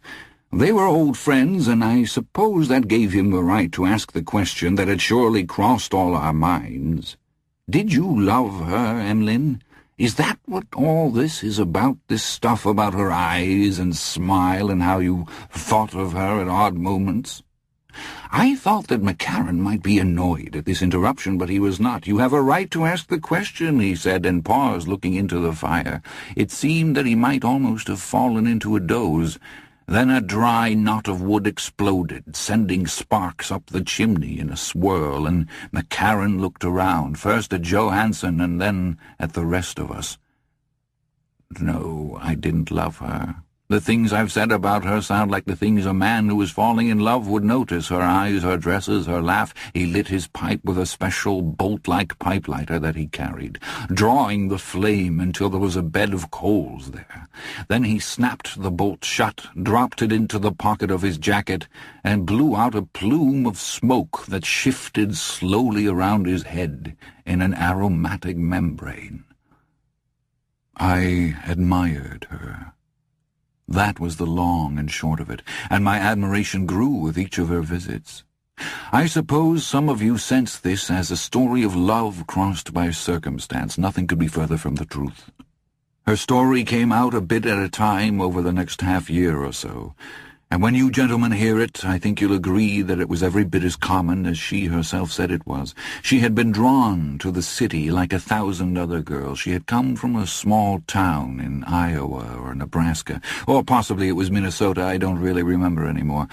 She had done a lot of high school dramatics and community theater in her small town. Good reviews in the local weekly written by a drama critic with an English degree from Cow and Silage Junior College, and she came to New York to try a career in acting. She was practical even about that, as practical as an impractical ambition will allow one to be anyway. She came to New York, she told me, because she didn't believe the unstated thesis of the movie magazines, that any girl who came to Hollywood could become a star, that she might be sipping a soda in Schwab's drugstore one day and playing opposite Gable or McMurray the next. She came to New York, she said, because she thought it might be easier to get her foot in the door there, and I think because the legitimate theater interested her more than the talkies. She got a job selling perfume in one of the big department stores and enrolled in acting classes. She was smart and terribly determined, this girl. Her will was pure steel through and through, but she was as human as anyone else. She was lonely, too, lonely in a way that perhaps only single girls fresh from small Midwestern towns know. Homesickness is not always a vague, nostalgic, almost beautiful emotion, although that is somehow the way we always seem to picture it in our mind. It can be a terribly keen blade, not just a sickness in metaphor but in fact as well. It can change the way one looks at the world. The faces one sees in the street look not just indifferent but ugly, perhaps even malignant. Homesickness is a real sickness, the ache of the uprooted plant. Miss Stansfield, admirable as she may have been, determined as she may have been, was not immune to it. And the rest follows so naturally it needs no telling. There was a young man in her acting classes. The two of them went out several times. She did not love him, but she needed a friend. By the time she discovered he was not that and never would be, there had been 2 incidents. Sexual incidents. She discovered she was pregnant. She told the young man, who told her he would stand by her and do the decent thing. A week later he was gone from his lodgings, leaving no forwarding address. That was when she came to me. During her 4th month, I introduced Miss Stansfield to the breathing method, what is today called the Lamaze method. In those days, you understand, Monsieur Lamaze was yet to be heard from. In those days, the phrase has cropped up again and again, I notice. I apologize for it, but I am unable to help it. So much of what I have told you and will tell you happened as it did because it happened in those days. So, in those days, 45 years ago, a visit to the delivery rooms in any large American hospital would have sounded to you like a visit to a madhouse. Women weeping wildly, women screaming that they wished they were dead, women screaming that they could not bear such agony, women screaming for Christ to forgive them their sins, women screaming out strings of curses and gutter words their husbands and fathers never would have believed they knew. All of this quite the accepted thing, in spite of the fact that most of the world's women give birth in almost complete silence, aside from the grunting sounds of strain that we would associate with any piece of hard physical labor.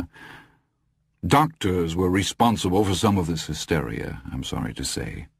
The stories the pregnant women heard from friends and relatives who had already been through the birthing process also contributed to it. Believe me, if you are told that some experience is going to hurt, it will hurt. Most pain is in the mind, and when a woman absorbs the idea that the act of giving birth is excruciatingly painful, when she gets this information from her mother, her sisters, her married friends, and her physician, that woman has been mentally prepared to feel great agony. Even after only 6 years' practice, I had become used to seeing women who were trying to cope with a twofold problem. Not just the fact that they were pregnant and must plan for the new arrival, but also the fact, what most of them saw as a fact anyway, that they had entered the valley of the shadow of death. Many were actually trying to put their affairs in coherent order so that if they should die, their husbands would be able to carry on without them. This is neither the time nor the place for a lesson on obstetrics, but you should know that for a long time before those days, the act of giving birth was extremely dangerous in the Western countries. A revolution in medical procedure beginning around 1900 had made the process much safer, but an absurdly small number of doctors bothered to tell their expectant mothers that. God knows why. But in light of this, is it any wonder that most delivery rooms sounded like Ward 9 in Bellevue? Here are these poor women, their time come round at last, experiencing a process which has, because of the almost Victorian decorum of the times, been described to them only in the vaguest of terms. Here are these women experiencing that engine of birth finally running at full power. They are seized with an awe and wonder which they immediately interpret as insupportable pain, and most of them feel that they will very shortly die a dog's death. In the course of my reading on the subject of pregnancy, I discovered the principle of the silent birth and the idea of the breathing method. Screaming wastes energy, which would be better used to expel the baby. It causes the woman to hyperventilate, and hyperventilation puts the body on an emergency basis. Adrenals running full blast, respiration and pulse rate up. That is really unnecessary. The breathing method was supposed to help the mother focus her attention on the job at hand, and to cope with pain by utilizing the body's own resources. It was used widely at that time in India and Africa. In America, the Shoshone, Kiowa, and Micmac Indians all used it. The Eskimos have always used it. But, as you may guess, most Western doctors had little interest in it. One of my colleagues, an intelligent man, returned the typescript of my pregnancy pamphlet to me in the fall of 1931 with a red line drawn through the entire section on the breathing method. In the margin he had scribbled that if he wanted to know about nigger superstitions, he would stop by a newsstand and buy an issue of Weird Tales. Well, I didn't cut the section from the pamphlet as he had suggested, but I had mixed results with the method. That was the best one could say. There were women who used it with great success. There were others who seemed to grasp the idea perfectly in principle, but who lost their discipline completely as soon as their contractions became deep and heavy. In most of those cases, I found that the entire idea had been subverted and undermined by well-meaning friends and relatives who had never heard of such a thing and thus could not believe it would actually work. The method was based on the idea that while no two labors are ever the same in specifics, all are pretty much alike in general. There are 4 stages: contractive labor, mid-labor, birth, and the expulsion of the afterbirth. Contractions are a complete hardening of the abdominal and pelvic area muscles, and the expectant mother often finds them beginning in the 6th month. Many women pregnant for the first time expect something rather nasty, like bowel cramps, but I'm told it's much cleaner, a strongly physical sensation which may deepen into a pain like a charley horse. A woman employing the breathing method began to breathe in a series of short, measured inhales and exhales when she felt a contraction coming on. Each breath was expelled in a puff, as if one were blowing a trumpet, Dizzy Gillespie fashion. During mid-labor, when more painful contractions begin coming every 15 minutes or so, the woman switched to long inhales followed by long exhales. It's the way a marathon runner breathes when he's starting his final kick. The harder the contraction, the longer the inhale-exhale. In my pamphlet, I called this stage riding the waves. The final stage we need concern ourselves with here I called locomotive, and Lamar's instructors today frequently call it the choo-choo stage of breathing. Final labor is accompanied by pains which are most frequently described as deep and glassy. They are accompanied by an irresistible urge on the mother's part to push, to expel the baby. This is the point, gentlemen, at which that wonderful, frightening engine reaches its absolute crescendo. The cervix is fully dilated, the baby has begun its short journey down the birth canal, and if you were to look directly between the mother's legs, you would be apt to see the baby's fontanelle pulsing only inches from the open air. The mother, using the breathing method now, begins to take and let out short, sharp breaths between her lips, not filling her lungs, not hyperventilating, but almost panting in a perfectly controlled fashion. It really is the sound children make when they are imitating a steam-driven locomotive. All of this has a salutary effect on the body. The mother's oxygen is kept high without putting her systems on an emergency basis, and she herself remains aware and alert, able to ask and answer questions, able to take instructions. But of course, the mental results of the breathing method were even more important. The mother felt she was actively participating in the birth of her child, that she was in some part guiding the process. She felt on top of the experience, and on top of the pain. You can understand that the whole process was utterly dependent on the patient's state of mind. The breathing method was uniquely vulnerable, uniquely delicate, and if I had a good many failures, I'd explain them this way. What a patient can be convinced of by her doctor, she may be unconvinced of by relatives who raise their hands in horror when told of such a heathenish practice. From this aspect, at least, Miss Stansfield was the ideal patient. She had neither friends nor relatives to talk her out of her belief in the breathing method, although in all fairness I must add that I doubt anyone ever talked her out of anything once she made up her mind on the subject, once she came to believe in it. And she did come to believe in it. "It's a little like self-hypnosis, isn't it?" she asked me the first time we really discussed it. I agreed, delighted. "Exactly. But you mustn't let that make you think it's a trick, or that it will let you down when the going gets tough." "I don't think that at all. I'm very grateful to you. I'll practice assiduously, Dr. McCarran." She was the sort of woman the breathing method was invented for, and when she told me she would practice, she spoke nothing but the truth. I have never seen anyone embrace an idea with such enthusiasm. But of course the breathing method was uniquely suited to her temperament. There are docile men and women in this world by the millions, and some of them are damn fine people. But there are others whose hands ache to hold the throttles of their own lives, and Miss Stansfield was one of those. When I say she embraced the breathing method totally, I mean it, and I think the story of her final day at the department store where she sold perfumes and cosmetics proves the point. The end of her gainful employment finally came late in August. Miss Stansfield was a slim young woman in fine physical condition, and this was, of course, her first child. Any doctor will tell you that such a woman is apt not to show for 5, perhaps even 6 months, and then one day and all at once everything will show. She came in for her monthly checkup on the 1st of September, laughed ruefully, and told me she had discovered the breathing method had another use. "What's that?" I asked her. "It's even better than counting to 10 when you're mad as hell at someone," she said. Those hazel eyes were dancing. "Although people look at you as if you might be a lunatic when you start puffing and blowing." She told me the tale readily enough. She had gone to work as usual on the previous Monday, and all I can think is that the curiously abrupt transition from a slim young woman to an obviously pregnant young woman, and that transition really can be almost as sudden as day to dark in the tropics, had happened to her over the weekend. Or maybe her supervisor finally decided that her suspicions were no longer just suspicions. "I'll want to see you in the office on your break," this woman, Mrs. Kelly, said coldly. She had previously been quite friendly to Miss Stansfield. She had shown her pictures of her 2 children, both in high school, and they had exchanged recipes at one point. Mrs. Kelly was always asking her if she had met a nice boy yet.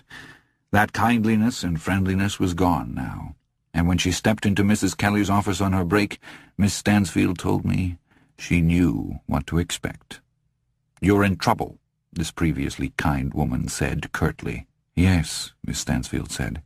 "It's called that by some people." Mrs. Kelly's cheeks had gone the colour of old brick. "Don't you be smart with me, young woman," she said.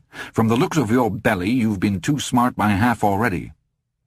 I could see the 2 of them in my mind's eye as she told me the story. Miss Stansfield, her direct hazel eyes fixed on Mrs. Kelly, perfectly composed, refusing to drop her eyes or weep or exhibit shame in any other way. I believe she had a much more practical conception of the trouble she was in than her supervisor did, with her 2 almost grown children and her respectable husband who owned his own barber shop and voted Republican. "I must say you show remarkably little shame at the way you've deceived me," Mrs. Kelly burst out bitterly. "I have never deceived you. No mention of my pregnancy has been made until today." She looked at Mrs. Kelly curiously. "How can you say I have deceived you?" "I took you home," Mrs. Kelly cried. "I had you to dinner with my sons." She looked at Miss Stansfield with utter loathing. This is when Miss Stansfield began to grow angry. Angrier, she told me, than she had ever been in her life. She had not been unaware of the sort of reaction she could expect when the secret came out, but as any one of you gentlemen will attest, the difference between academic theory and practical application can sometimes be shockingly huge. Clutching her hands firmly together in her lap, Miss Stansfield said, "If you are suggesting I made or ever would make any attempt to seduce your sons, that's the dirtiest, filthiest thing I've ever heard in my life." Mrs. Kelly's head rocked back as if she had been slapped. That bricky colour drained from her cheeks, leaving only 2 small spots of hectic colour. The 2 women looked grimly at each other across a desk littered with perfume samples in a room that smelled vaguely of flowers. It was a moment, Miss Stansfield said, that seemed much longer than it actually could have been. Then Mrs. Kelly yanked open one of her drawers and brought out a buff-coloured cheque. A bright pink severance slip was attached to it. Showing her teeth, actually seeming to bite off each word, she said, "With hundreds of decent girls looking for work in this city, I hardly think we need a strumpet such as yourself in our employ, dear." She told me it was that final, contemptuous dear that brought all her anger to a sudden head. A moment later, Mrs. Kelly's jaw dropped and her eyes widened as Miss Stansfield, her hands locked together as tightly as links in a steel chain, so tightly she left bruises on herself, they were fading but still perfectly visible when I saw her on September 1st, began to locomotive between her clenched teeth. It wasn't a funny story, perhaps, but I burst out laughing at the image, and Miss Stansfield joined me. Mrs. Davidson looked in to make sure we hadn't gotten into the nitrous oxide, perhaps, and then left again. "It was all I could think to do," Miss Stansfield said, still laughing and wiping her streaming eyes with her handkerchief, "because at that moment I saw myself reaching out and simply sweeping those sample bottles of perfume, every one of them, off her desk and onto the floor, which was uncarpeted concrete. I didn't just think it, I saw it. I saw them crashing to the floor and filling the room with such a god-awful mixed stench that the fumigators would have to come. I was going to do it. Nothing was going to stop me doing it. Then I began to locomotive and everything was all right. I was able to take the check and the pink slip and get up and get out. I wasn't able to thank her, of course. I was still being a locomotive." We laughed again, and then she sobered. "It's all passed off now, and I am even able to feel a little sorry for her. Or does that sound like a terribly stiff-necked thing to say?" "Not at all. I think it's an admirable way to be able to feel." "May I show you something I bought with my severance pay, Dr. McCarran?" "Yes, if you like." She opened her purse and took out a small, flat box. "I bought it at a pawn shop," she said, "for $2, and it's the only time during this whole nightmare that I've felt ashamed and dirty. Isn't that strange?" She opened the box and laid it on my desk so I could look inside. I wasn't surprised at what I saw. It was a plain gold wedding ring. "I'll do what's necessary," she said. "I am staying in what Mrs. Kelly would undoubtedly call a respectable boarding house. My landlady has been kind and friendly, but Mrs. Kelly was kind and friendly too. I think she may ask me to leave at any time now, and I suspect that if I say anything about the rent balance due me or the damage deposit I paid when I moved in, she'll laugh in my face." "My dear young woman, that would be quite illegal. There are courts and lawyers to help you answer such—" "The courts are men's clubs," she said steadily, "and not apt to go out of their way to befriend a woman in my position. Perhaps I could get my money back, perhaps not. Either way, the expense and the trouble and the unpleasantness hardly seem worth the $47 or so. I had no business mentioning it to you in the first place. It hasn't happened yet, and maybe it won't. But in any case, I intend to be practical from now on." She raised her head, and her eyes flashed at mine. "I've got my eye on a place down in the village, just in case. It's on the 3rd floor, but it's clean, and it's $5 a month cheaper than where I'm staying now." She picked the ring out of the box. "I wore this when the landlady showed me the room." She put it on the 3rd finger of her left hand with a small moo of disgust, of which I believe she was unaware. "There. Now I'm Mrs. Stansfield. My husband was a truck driver who was killed on the Pittsburgh, New York run. Very sad. But I am no longer a little round-heel strumpet, and my child is no longer a bastard." She looked up at me, and the tears were in her eyes again. As I watched, one of them overspilled and rolled down her cheek.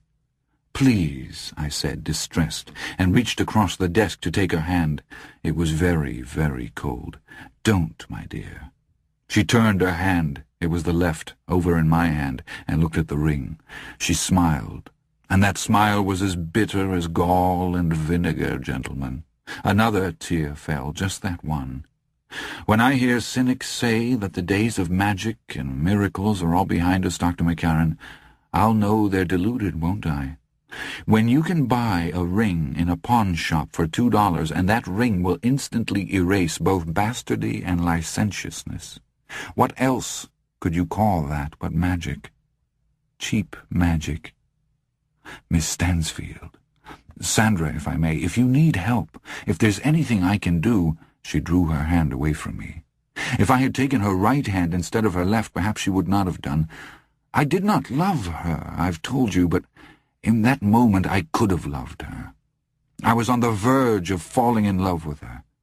Perhaps if I'd taken her right hand instead of the one with that lying ring on it, and if she had allowed me to hold her hand only a little longer until my own warmed it, perhaps then I should have. You're a good, kind man, and you've done a great deal for me and my baby. And your breathing method is a much better kind of magic than this awful ring. After all, it kept me from being jailed on charges of willful destruction, didn't it?" She left soon after that, and I went to the window to watch her move off down the street toward Fifth Avenue. God, I admired her just then. She looked so slight, so young, and so obviously pregnant, but there was still nothing timid or tentative about her. She did not scutter up the street. She walked as if she had every right to her place on the sidewalk. She left my view, and I turned back to my desk. As I did so, the framed photograph which hung on the wall next to my diploma caught my eye, and a terrible shudder worked through me. My skin, all of it, even the skin on my forehead and the backs of my hands, crawled up into cold knots of goose flesh. The most suffocating fear of my entire life fell on me like a horrible shroud, and I found myself gasping for breath. It was a precognitive interlude, gentlemen. I do not take part in arguments about whether or not such things can occur. I know they can, because it has happened to me. Just that once, on that hot, early September afternoon. I pray to God I never have another. The photograph had been taken by my mother on the day I finished medical school. It showed me standing in front of White Memorial, hands behind my back, grinning like a kid who's just gotten a full day pass to the rides at Palisades Park. To my left, the statue of Harriet White can be seen, and although the photograph cuts her off at about mid-shin, the pedestal and that queerly heartless inscription, "There is no comfort without pain, thus we define salvation through suffering," could be clearly seen. It was at the foot of the statue of my father's first wife, directly below that inscription, that Sandra Stansfield died not quite 4 months later in a senseless accident that occurred just as she arrived at the hospital to deliver her child. She exhibited some anxiety that fall that I would not be there to attend her during labor, that I would be away for the Christmas holidays or not on call. She was partly afraid that she would be delivered by some doctor who would ignore her wish to use the breathing method and who would instead give her gas or a spinal block. I assured her as best I could. I had no reason to leave the city, no family to visit over the holidays. My mother had died 2 years before, and there was no one else except a maiden aunt in California, and the train didn't agree with me, I told Miss Stansfield. "Are you ever lonely?" she asked. "Sometimes. Usually I keep too busy. Now, take this." I jotted my home telephone number on a card and gave it to her. "If you get the answering service when your labor begins, call me here." "Oh, no, I couldn't." "Do you want to use the breathing method, or do you want to get some sawbones who'll think you're mad and give you a capful of ether as soon as you start to locomotive?" She smiled a little. "All right, I'm convinced." But as the autumn progressed and the butchers on 3rd Avenue began advertising the per-pound price of their young and succulent toms, it became clear that her mind was still not at rest. She had indeed been asked to leave the place where she had been living when I first met her and had moved to the village, but that at least had turned out quite well for her. She had even found work of a sort. A blind woman with a fairly comfortable income had hired her to do some light housework and then to read to her from the works of Jean Stratton Porter and Pearl Buck. She lived on the 1st floor of Miss Stansfield's building. She had taken on that blooming, rosy look that most healthy women come to have during the final trimester of their pregnancies. But there was a shadow on her face. I would speak to her, and she would be slow to answer, and once when she didn't answer at all, I looked up from the notes I was making and saw her looking at the framed photograph next to my diploma with a strange, dreamy expression in her eyes. I felt a recurrence of that chill, and her response, which had nothing to do with my question, hardly made me feel easier.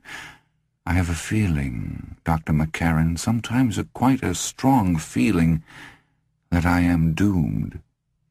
Silly, melodramatic word. And yet, gentlemen, the response that rose to my own lips was this: "Yes, I feel that too." I bit it off, of course. A doctor who would say such a thing should immediately put his instruments and medical books up for sale and investigate his future in the plumbing or carpentry business. I told her that she was not the first pregnant woman to have such feelings and would not be the last. I told her that the feeling was indeed so common that doctors knew it by the tongue-in-cheek name of the Valley of the Shadow syndrome. I've already mentioned it tonight, I believe. Miss Stansfield nodded with perfect seriousness, and I remember how young she looked that day, and how large her belly seemed. "I know about that," she said. "I felt it, but it's quite separate from this other feeling. This other feeling is like something looming up. I can't describe it any better than that. It's silly, but I can't shake it." "You must try," I said. "It isn't good for the—" But she had drifted away from me. She was looking at the photograph again. "Who is that?" "Emlyn McCarran," I said, trying to make a joke. It sounded extraordinarily feeble. "Back before the Civil War, when he was quite young." "No, I recognized you, of course," she said. "The woman. You can only tell it is a woman from the hem of the skirt and the shoes. Who is she?" "Her name is Harriet White," I said, and thought, "and hers will be the first face you see when you arrive to deliver your child." The chill came back, that dreadful, drifting, formless chill. Her stone face. "And what does it say there at the base of the statue?" she asked, her eyes still dreamy, almost trance-like. "I don't know," I lied. "My conversational Latin is not that good." That night I had the worst dream of my entire life. I woke up from it in utter terror, and if I had been married, I suppose I would have frightened my poor wife to death. In the dream I opened the door to my consulting room and found Sandra Stansfield in there. She was wearing the brown pumps, the smart white linen dress with the brown edging, and the slightly out-of-date cloche hat. But the hat was between her breasts because she was carrying her head in her arms. The white linen was stained and streaked with gore. Blood jetted from her neck and splattered the ceiling. And then her eyes fluttered open, those wonderful hazel eyes, and they fixed on mine. "Doomed," the speaking head told me. "Doomed. I'm doomed. There's no salvation without suffering. It's cheap magic, but it's all we have." That's when I woke up screaming. Her due date of December 10th came and went. I examined her on December 17th and suggested that while the baby would almost certainly be born in 1935, I no longer expected the child to put in his or her appearance until after Christmas. Miss Stansfield accepted this with good grace. She seemed to have thrown off the shadow that had hung over her that fall. Mrs. Gibbs, the blind woman who had hired her to read aloud and do light housework, was impressed with her, impressed enough to tell friends about the brave young widow who, in spite of her recent bereavement and delicate condition, was facing her own future with such determined good cheer. Several of the blind woman's friends had expressed an interest in employing her following the birth of her child. "I'll take them up on it, too," she told me, "for the baby. But only until I'm on my feet again and able to find something steady. Sometimes I think the worst part of this, of everything that's happened, is that it's changed the way I look at people. Sometimes I think to myself, how can you sleep at night, knowing that you've deceived that dear old thing? And then I think, if she knew, she'd show you the door, just like all the others. Either way, it's a lie, and I feel the weight of it on my heart sometimes." Before she left that day, she took a small, gaily wrapped package from her purse and slid it shyly across the desk to me. "Merry Christmas, Dr. McCarran." "You shouldn't have," I said, sliding open a drawer and taking out a package of my own. "But since I did too—" She looked at me for a moment, surprised, and then we laughed together. She had gotten me a silver tie clasp with a caduceus on it. I had gotten her an album in which to keep photographs of her baby. I still have the tie clasp, as you see, gentlemen. I am wearing it tonight. What happened to the album I cannot say. I saw her to the door, and as we reached it, she turned to me, put her hands on my shoulders, stood on tiptoe, and kissed me on the mouth. Her lips were cool and firm. It was not a passionate kiss, gentlemen, but neither was it the sort of kiss you might expect from a sister or an aunt. "Thank you again, Dr. McCarran," she said a little breathlessly. The colour was high in her cheeks, and her hazel eyes glowed lustrously. "Thank you for so much." I laughed a little uneasily. "You speak as if we'd never meet again, Sandra." It was, I believe, the second and last time I ever used her Christian name. "Oh, we'll meet again," she said. "I don't doubt it a bit." And she was right, although neither of us could have foreseen the dreadful circumstances of that last meeting. Sandra Stansfield's labour began on Christmas Eve at just past 6 p.m. By that time the snow which had fallen all that day had changed to sleet, and by the time Miss Stansfield entered mid-labour not quite 2 hours later, the city streets were a dangerous glaze of ice. Mrs. Gibbs, the blind woman, had a large and spacious first-floor apartment, and at 6:30 p.m. Miss Stansfield worked her way carefully downstairs, knocked at her door, was admitted, and asked if she might use the telephone to call a cab. "Is it the baby, dear?" Mrs. Gibbs asked, fluttering already. "Yes, the labour's only begun, but I can't chance the weather. It'll take a cab a long time." She made that call and then called me. At that time, 6:40, the pains were coming at intervals of about 25 minutes. She repeated to me that she had begun everything early because of the foul weather. "I'd rather not have my child in the back of a yellow," she said. She sounded extraordinarily calm. The cab was late, and Miss Stansfield's labour was progressing more rapidly than I would have predicted. But as I have said, no two labours are alike in their specifics. The driver, seeing that his fare was about to have a baby, helped her down the slick steps, constantly adjuring her to "Be careful, lady." Miss Stansfield only nodded, preoccupied with her deep inhale-exhales as a fresh contraction seized her. Sleet ticked off streetlights and the roofs of cars. It melted in large magnifying drops on the taxi's yellow dome light. Mrs. Gibbs told me later that the young cab driver was more nervous than her poor dear Sandra, and that was probably a contributing cause to the accident. Another was almost certainly the breathing method itself. The driver threaded his hack through the slippery streets, working his way slowly past the fender benders and inching through the clogged intersections, slowly closing on the hospital. He was not seriously injured in the accident, and I talked to him in the hospital. He said the sound of the steady, deep breathing coming from the back seat made him nervous. He kept looking in the rear-view mirror to see if she was dying or something. He said he would have felt less nervous if she had let out a few healthy bellows the way a woman in labor was supposed to do. He asked her once or twice if she was feeling all right, and she only nodded, continuing to ride the waves in deep inhales and exhales. 2 or 3 blocks from the hospital she must have felt the onset of labor's final stage. An hour had passed since she had entered the cab. Traffic was that snarled. But this was still an extraordinarily fast labor for a woman having her first baby.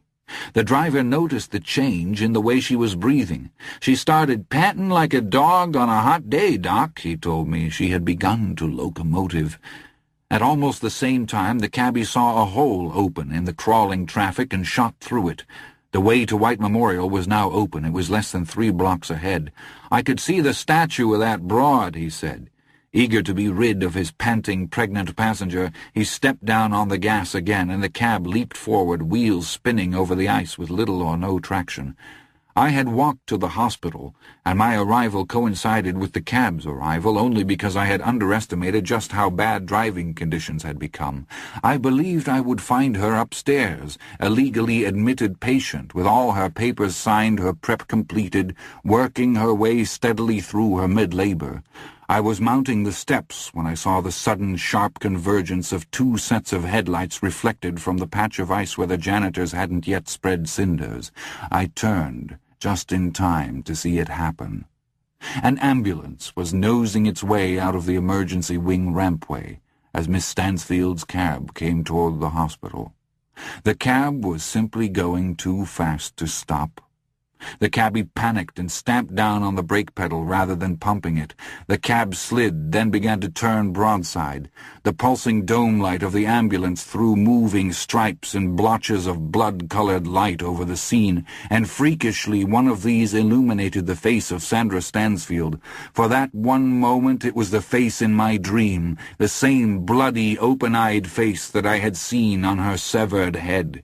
I cried out her name, took 2 steps down, slipped and fell sprawling. I cracked my elbow, a paralyzing blow, but somehow managed to hold on to my black bag. I saw the rest of what happened from where I lay, head ringing, elbows smarting. The ambulance braked, and it also began to fishtail. Its rear end struck the base of the statue. The loading doors flew open. A stretcher, mercifully empty, shot out like a tongue and then crashed upside down in the street with its wheels spinning. A young woman on the sidewalk screamed and tried to run as the 2 vehicles approached each other. Her feet went out from under her after 2 strides, and she fell on her stomach. Her purse flew out of her hand and shot down the icy sidewalk like a weight in a pinball bowling game. The cab swung all the way around, now traveling backwards, and I could see the cabbie clearly. He was spinning his wheel madly like a kid in a dodgem car. The ambulance rebounded from Harriet White's statue at an angle and smashed broadside into the cab. The taxi spun around once in a tight circle and was slammed against the base of the statue with fearful force. Its yellow light, the letters on radio call still flashing, exploded like a bomb. The left side of the cab crumpled like tissue paper. A moment later I saw that it was not just the left side. The cab had struck an angle of the pedestal hard enough to tear it in 2. Glass sprayed onto the slick ice like diamonds, and my patient was thrown through the rear right side window of the dismembered cab like a rag doll. I was on my feet again without even knowing it. I raced down the icy steps, slipped again, caught at the railing, and kept on. I was only aware of Miss Stansfield lying in the uncertain shadow cast by that hideous statue of Harriet White, some 20 feet from where the ambulance had come to rest on its side, flashers still strobing the night with red. There was something terribly wrong with that figure, but I honestly don't believe I knew what it was until my foot struck something with a heavy enough thud to almost send me sprawling again. The thing I'd kicked skittered away like the young woman's purse. It slid rather than rolled. It skittered away, and it was only the fall of hair, blood-streaked but still recognizably blonde, speckled with bits of glass, that made me realize what it was. She had been decapitated in the accident. What I had kicked into the frozen gutter was her head. Moving in total numb shock now, I reached her body and turned it over. I think I tried to scream as soon as I had done it, as soon as I saw. If I did, no sound came out. I could not make a sound. The woman was still breathing, you see, gentlemen. Her chest was heaving up and down in quick, light, shallow breaths. Ice pattered down on her open coat and her blood-drenched dress, and I could hear a high, thin whistling noise. It waxed and waned like a tea kettle which can't quite reach the boil.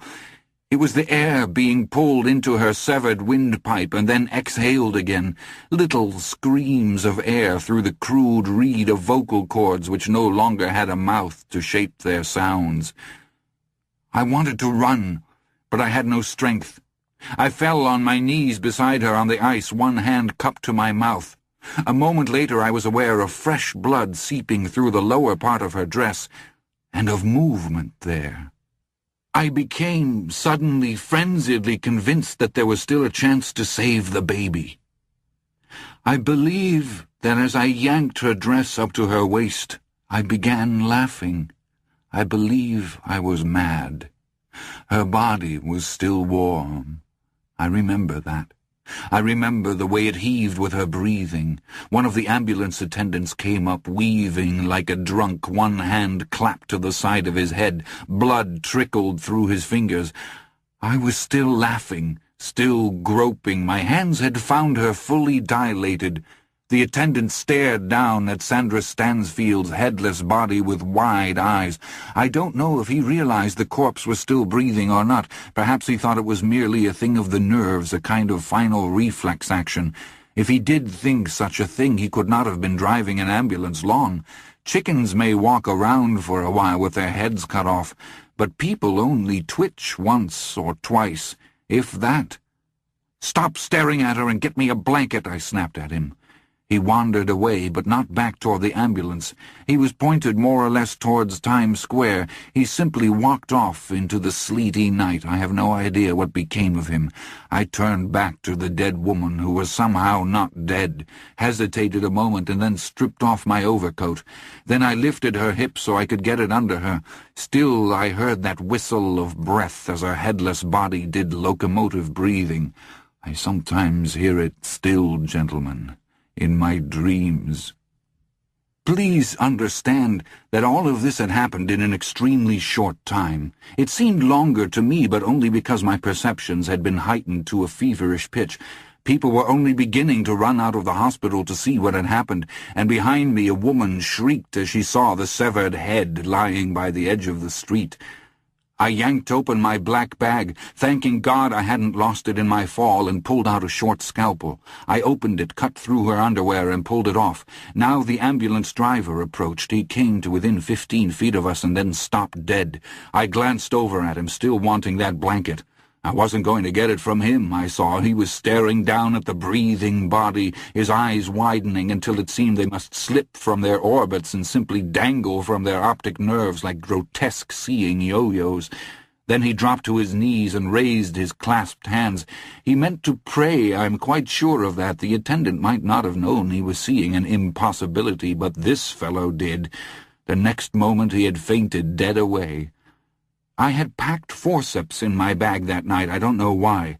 I hadn't used such things in 3 years, not since I had seen a doctor I will not name punch through a newborn's temple and into the child's brain with one of those infernal gadgets. The child died instantly. The corpse was lost, and what went on the death certificate was stillborn. But for whatever reason, I had mine with me that night. Miss Stansfield's body tightened down, her belly clenching, turning from flesh to stone. And the baby crowned. I saw the crown for just a moment, bloody and membranous and pulsing. Pulsing! It was alive then, definitely alive. Stone became flesh again. The crown slipped back out of sight, and a voice behind me said, "What can I do, doctor?" It was a middle-aged nurse, the sort of woman who is so often the backbone of our profession. Her face was as pale as milk, and while there was terror and the kind of superstitious awe on her face as she looked down at that weirdly breathing body, there was none of that dazed shock which would have made her difficult and dangerous to work with. "You can get me a blanket, Stat," I said curtly. "We've still got a chance, I think." Behind her I saw perhaps 24 people from the hospital standing on the steps, not wanting to come any closer. How much or how little did they see? I have no way of knowing for sure. All I know is that I was avoided for days afterwards and forever by some of them, and no one, including this nurse, ever spoke to me of it. She now turned and started back toward the hospital. "Nurse," I called, "no time for that. Get one from the ambulance. This baby is coming now." She changed course, slipping and sliding through the slush in her white crepe-soled shoes. I turned back to Miss Stansfield. Rather than slowing down, the locomotive breathing had actually begun to speed up. And then her body turned hard again, locked and straining, the baby crowned again. I waited for it to slip back, but it did not. It simply kept coming. There was no need for the forceps, after all. The baby all but flew into my hands. I saw the sleep ticking off his naked, bloody body, for it was a boy, his sex unmistakable. I saw steam rising from him as the black, icy night snatched away the last of his mother's heat. His blood-grimed fists waved feebly. He uttered a thin, wailing cry. "Nurse!" I bawled. "Move your ass, you bitch!" It was perhaps inexcusable language, but for a moment I felt I was back in France. Then in a few moments the shells would begin to whistle overhead with a sound like that remorselessly ticking sleet. The machine guns would begin their hellish stutter. The Germans would begin to materialize out of the murk, running and slipping and cursing and dying in the mud and smoke. Cheap magic, I thought, seeing the bodies twist and turn and fall. But you're right, Sandra. It's all we have. It was the closest I have ever come to losing my mind, gentlemen. "Nurse, for God's sake!" The baby wailed again, such a tiny, lost sound. And then he wailed no more. The steam rising from his skin had thinned to ribbons. I put my mouth against his face, smelling blood and the bland, damp aroma of placenta. I breathed into his mouth and heard the jerky susurrus of his breathing resume. And then the nurse was there, the blanket in her arms. I held out my hand for it. She started to give it to me and then held it back. "Doctor, what if it's a monster? Some kind of monster?" "Give me that blanket," I said. "Give it to me now, Sarge, before I kick your asshole right up to your shoulder blades." "Yes, Doctor," she said with perfect calmness. "We must bless the women, gentlemen, who so often understand simply by not trying to," and gave me the blanket. I wrapped the child and gave him to her. "If you drop him, Sarge, you'll be eating those stripes." "Yes, Doctor." "It's cheap fucking magic, Sarge, but it's all God left us with." "Yes, Doctor." I watched her half walk, half run back to the hospital with the child, and watched the crowd on the steps part for her. Then I rose to my feet and backed away from the body. Its breathing like the baby's hitched and caught, stopped, hitched again, stopped. I began to back away from it. My foot struck something. I turned. It was her head. And obeying some directive from outside of me, I dropped to one knee and turned the head over. The eyes were open, those direct hazel eyes that had always been full of such life and such determination. They were full of determination still. Gentlemen, she was seeing me. Her teeth were clenched, her lips slightly parted. I heard the breath slipping rapidly back and forth between those lips and through those teeth as she locomotived. Her eyes moved. They rolled slightly to the left in their sockets so as to see me better. Her lips parted. They mouthed 4 words.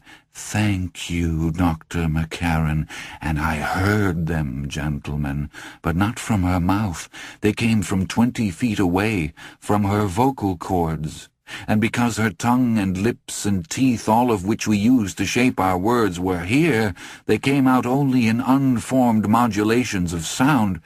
But there were 7 of them, 7 distinct sounds, just as there are 7 syllables in that phrase, "Thank you, Dr. McCarran." "You're welcome, Miss Stansfield," I said. "It's a boy." Her lips moved again, and from behind me, thin, ghostly, came the sound, "Boy." Her eyes lost their focus and their determination. They seemed now to look at something beyond me, perhaps in that black, sleety sky. Then they closed. She began to locomotive again, and then she simply stopped. Whatever had happened was over now. The nurse had seen some of it. The ambulance driver had perhaps seen some of it before he fainted, and some of the onlookers might have suspected something. But it was over now. Over for sure. There was only the remains of an ugly accident out here, and a new baby in there. I looked up at the statue of Harriet White, and there she still stood, looking stonily away toward the garden across the way, as if nothing of any particular note had happened, as if such determination in a world as hard and as senseless as this one meant nothing, or worse still, that it was perhaps the only thing which meant anything, the only thing that made any difference at all. As I recall, I knelt there in the slush before her severed head and began to weep.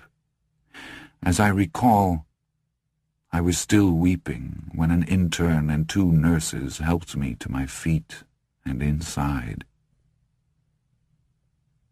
McCarran's pipe had gone out. He relit it with his bolt lighter while we sat in perfect, breathless silence. Outside, the wind howled and moaned. He snapped his lighter closed and looked up. He seemed mildly surprised to find us still there. "That's all," he said. "That's the end. What are you waiting for? Chariots of fire, he snorted, then seemed to debate for a moment. I paid her burial expenses out of my own pocket. She had no one else, you see. He smiled a little. Well, there was Ella Davidson, my nurse. She insisted on chipping in $25, which she could ill afford. But when Davidson insisted on a thing, he shrugged and then laughed a little. Are you quite sure it wasn't a reflex? I heard myself demanding suddenly. Are you quite sure? Quite sure, McCarran said imperturbably. The first contraction, perhaps, but the completion of her labor was not a matter of seconds, but of minutes. And I sometimes think she might have held on even longer if it had been necessary. Thank God it was not. What about the baby? Johansen asked. McCarran puffed at his pipe. Adopted, he said, and you'll understand that even in those days adoption records were kept as secret as possible. Yes, but what about the baby? Johansen asked again, and McCarran laughed in a cross way.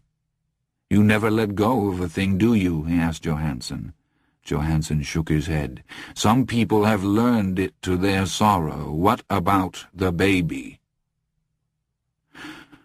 Well, if you've come with me this far, perhaps you'll also understand that I had a certain vested interest in knowing how it all came out for that child. Or felt I did, which comes to the same.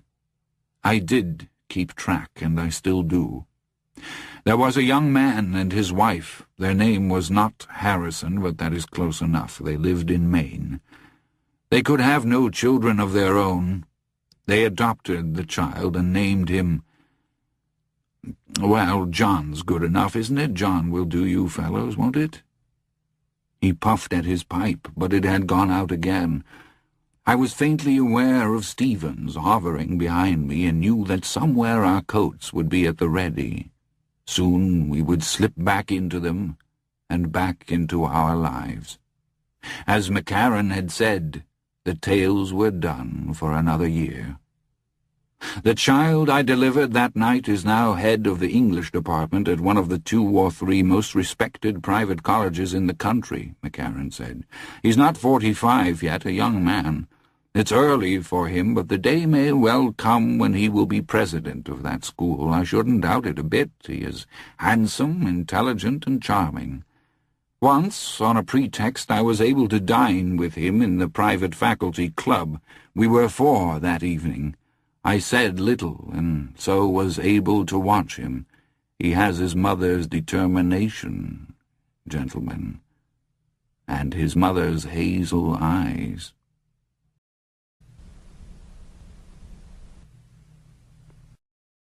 3. The Club. Stevens saw us out, as he always did, holding coats, wishing men the happiest of happy Christmases, thanking them for their generosity. I contrived to be the last, and Stevens looked at me with no surprise when I said, I have a question I'd like to ask, if you don't mind.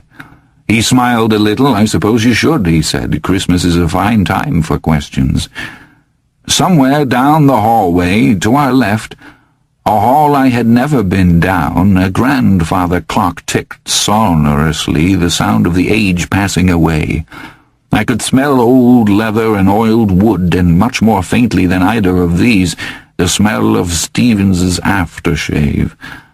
But I should warn you, Stevens added as the wind rose in a gust outside, it is better not to ask too much, not if you want to keep coming here.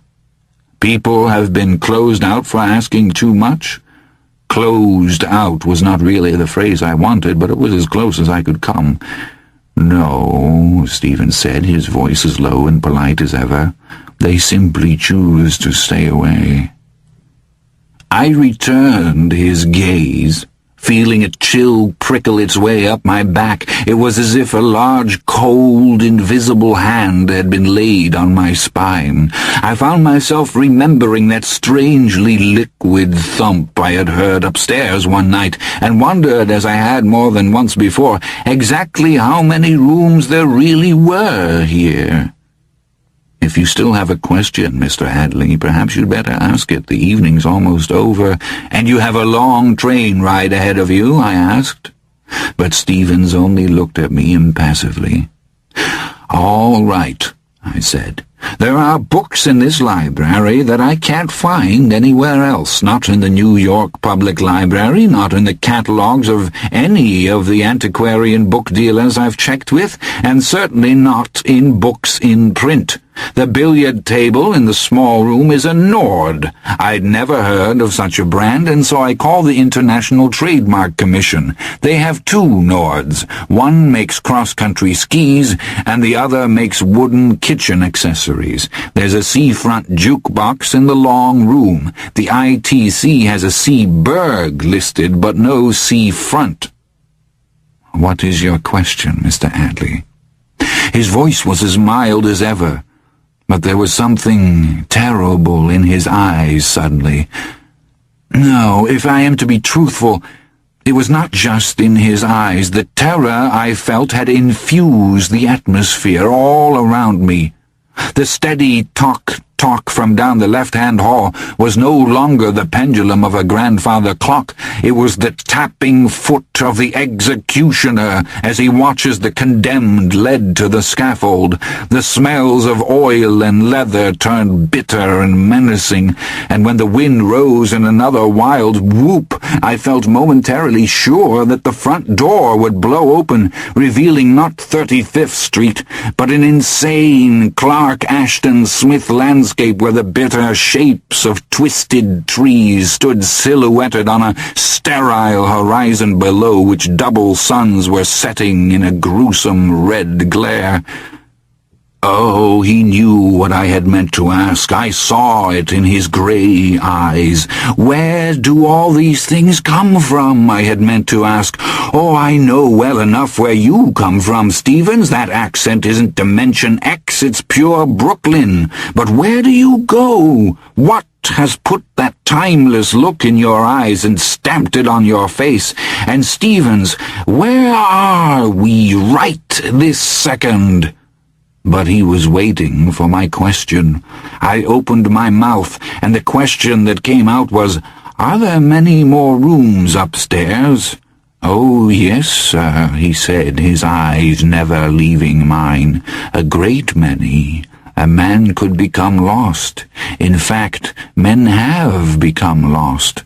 Sometimes it seems to me that they go on for miles, rooms and corridors. And entrances and exits?" His eyebrows went up slightly. "Oh, yes, entrances and exits." He waited, but I had asked enough, I thought. I had come to the very edge of something that would perhaps drive me mad. "Thank you, Stevens." "Of course, sir." He held out my coat, and I slipped into it. "There will be more tales?" "Here, sir, there are always more tales." That evening was some time ago, and my memory has not improved between then and now. When a man reaches my age, the opposite is much more likely to be true. But I remember with perfect clarity the stab of fear that went through me when Stevens swung the oaken door wide. The cold certainty that I would see that alien landscape cracked and hellish in the bloody light of those doubled suns, which might set and bring on an unspeakable darkness of an hour's duration, or 10 hours, or 10,000 years. I cannot explain it, but I tell you that world exists. I am as sure of that as Emlyn McCarran was sure that the severed head of Sandra Stansfield went on breathing. I thought for that one timeless second that the door would open and Stevens would thrust me out into that world, and I would then hear that door slam shut behind me forever. Instead, I saw 35th Street and a radio cab, standing at the curb exhaling plumes of exhaust. I felt an utter, almost debilitating relief. Yes, always more tales, Stevens repeated. Good night, sir. Always more tales. Indeed there have been, and one day soon Perhaps I'll tell you another.